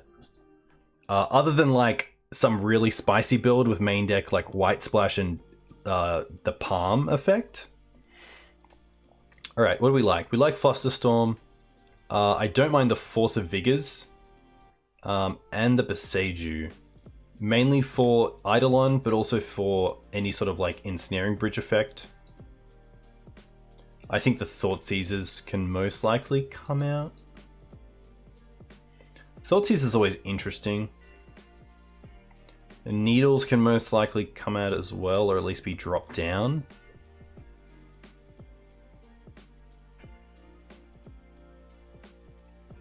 Dead Gone could definitely be in the deck.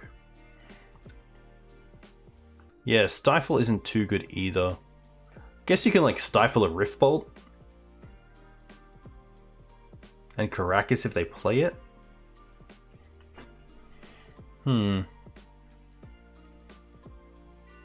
Honestly, it could just be like the trophies as they do interact.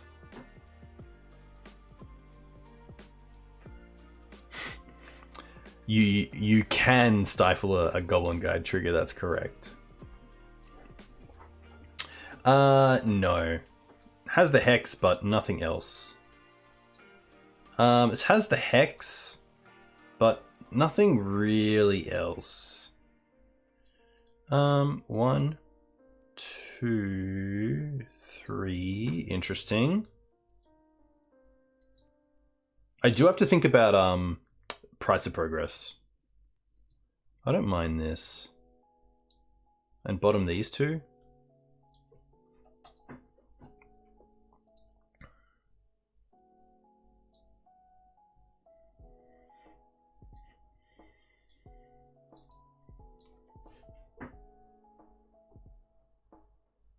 Because of Claim the Firstborn? Interesting.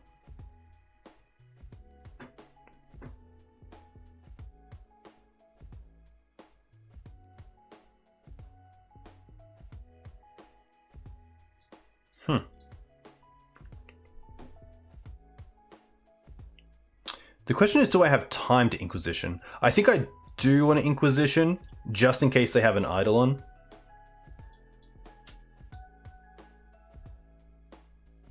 They have a bridge. I'm pretty happy to take the bridge here.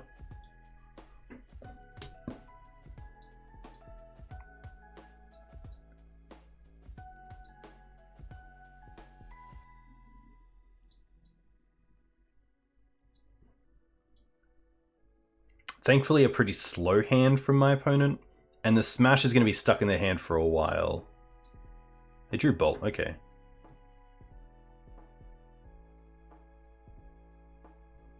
Oh, there's depths? Okay.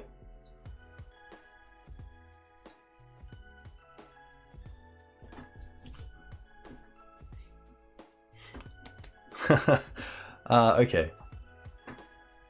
We can Spirit Guide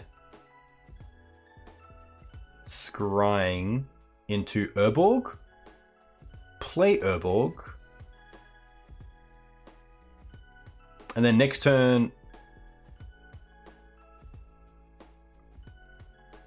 play Dark Depths and then crop rotation away the Mana Confluence. I think that's the play.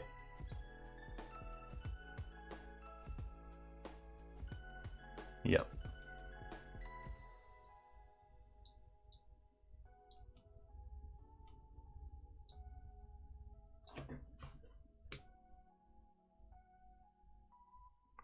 And then we untap with 3 mana, including the Depths on field, which is 2 mana for Thespian Stage and then 1 mana to go and find it. All right. Hopefully just Firecraft here. Yeah, nice.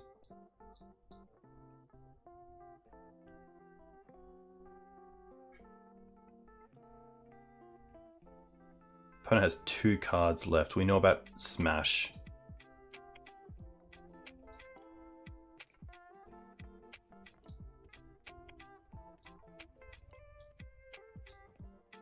I mean, this is pretty close. We're at 5.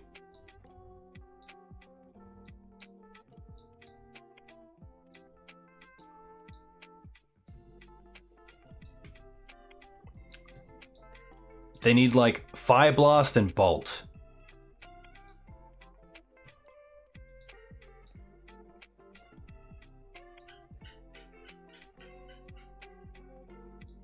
Ah, so good. Oof. Nice. Haha. I mean, like, that was a slow hand from Burn, and they still had a pretty good go at it right there. Like, the Smash there was a dead card. They had 2 3-drops in the Swift Spear.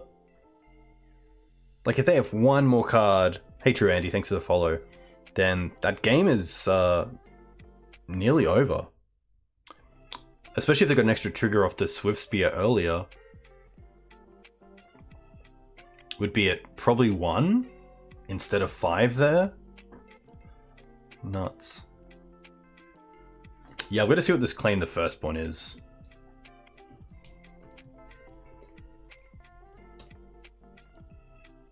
Red sorcery, gain control of target creature with mana value 3 or less until end of turn. Untap that creature, gains haste.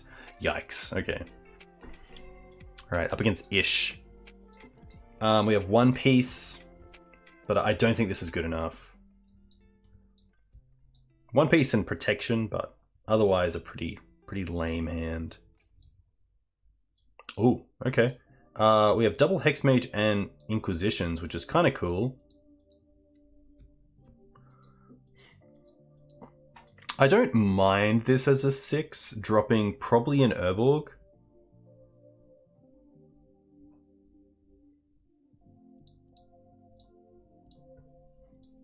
But it heavily relies on us getting to Urborg. Honda. Okay. Interesting. So it's either going to be Blue-Red Delver, most likely, or Sneak. Spirit Guide's actually insane, because now we get to play around Daze. Bolt, Brainstorm, Force, Murktide. It's gonna be the Brainstorm here.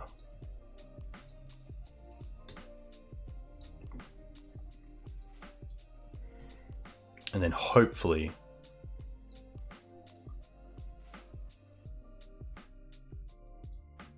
Stage is interesting. Stage we can play.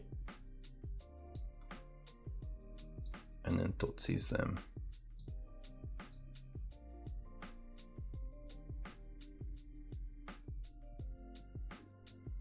Wow.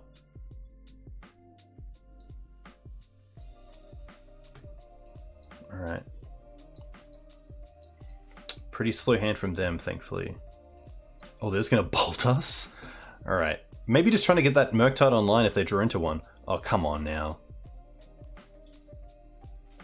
Surely not. Yikes.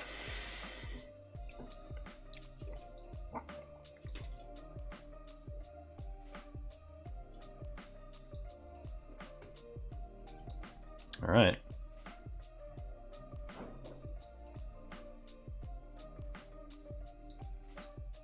I guess we take the Bolt. And then probably play out a Hexmage here. But Murktide off the top was huge.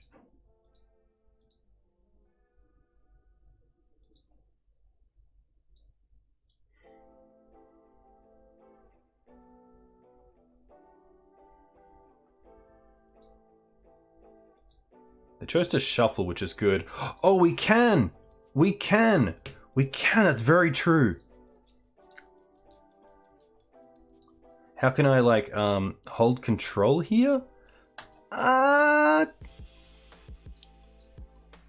Oof, there we go. Before damage. Nice. Just to slow down the clock. Yeah, I like that a lot.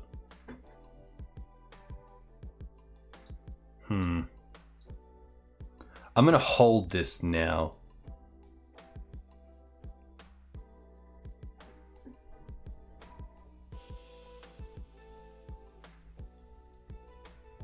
Yeah, I think I hold the Hex. Is there a race here? No. Is there? No. 4 turns. 16. 4 turns. No, just a bit too slow.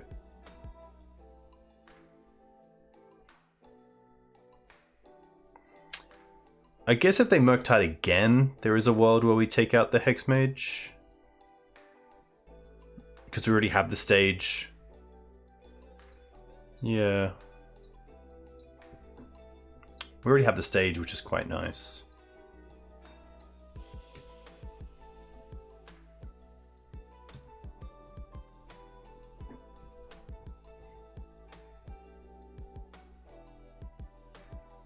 This also allows us to play around, I guess the Urborg allows us to play around it and the Spirit Guide, but we're close to being able to play around Wasteland as well. Ugh. Well, I definitely don't want to bog.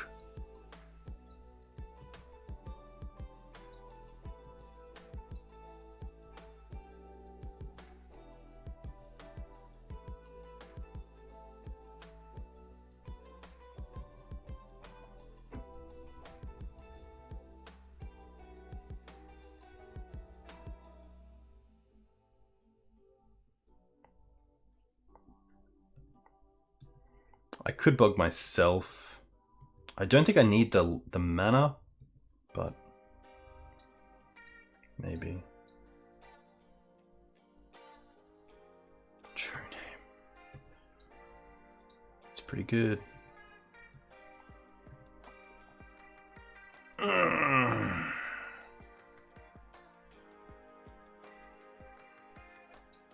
have 2 cards left. Is it force and blue card? It's force and blue card. Big yikes. Ley lines. Trophies.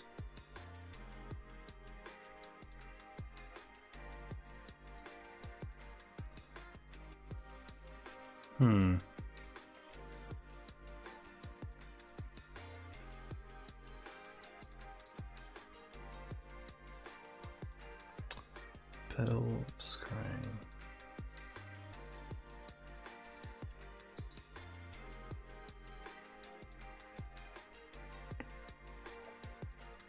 It's actually a tough one.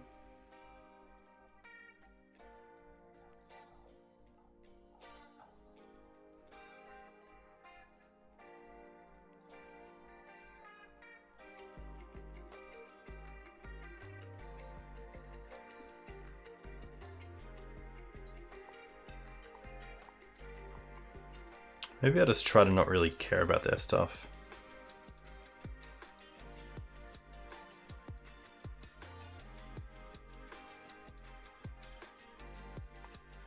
Yeah, it might just be like a Thoughtseize. The 2 damage can definitely add up.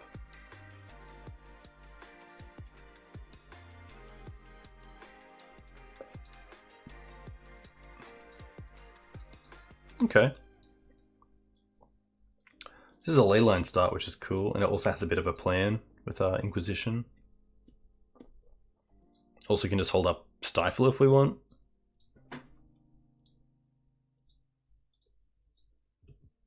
Probably rather Inquisition.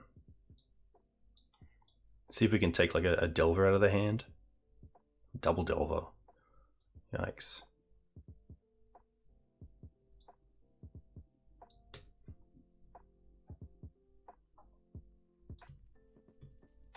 Please play Delver. Cool.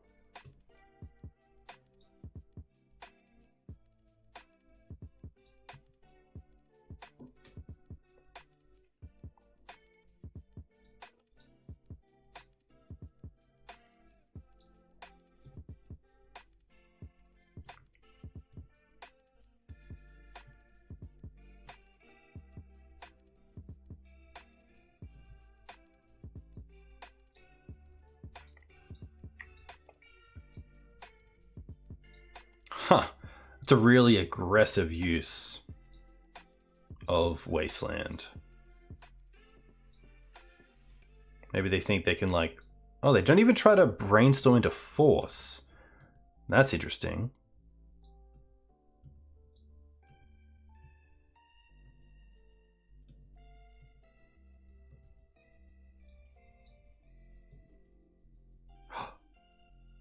Yeah, we're still good. We're still good.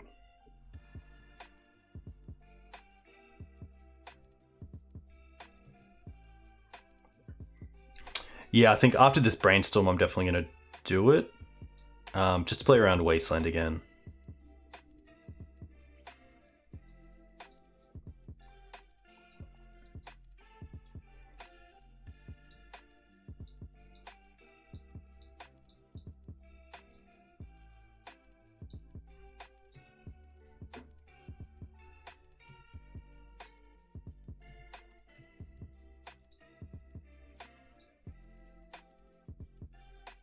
Wow.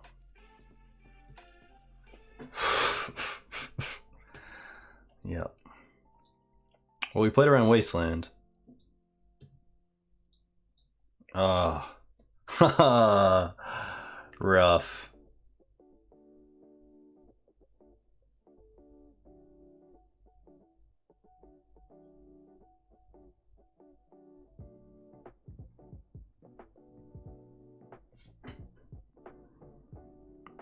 Tough.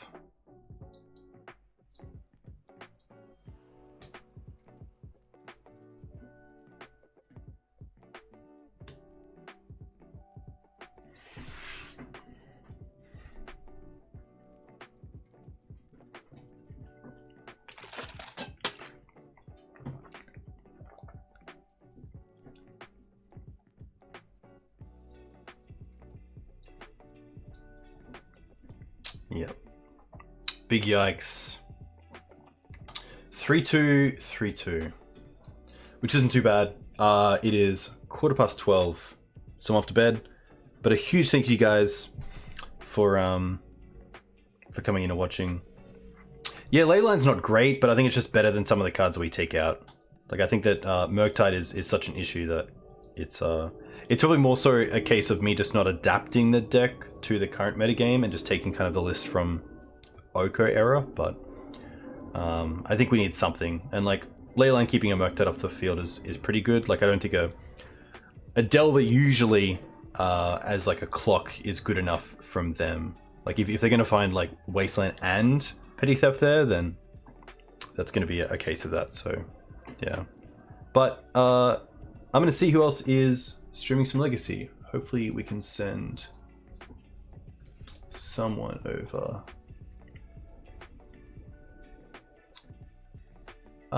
Spike is actually playing, which is pretty cool. Nice.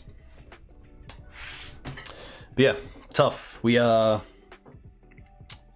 yeah. Not too much to say. I think there'll be some big changes next week, so hopefully we'll see you probably this weekend for a LAN session. I think it's next Monday. I'm going to be doing a session with Ali, which is pretty cool. So huge thank you to Julian for the donation deck list there. But until then, stay safe, enjoy, and I'll catch you next time.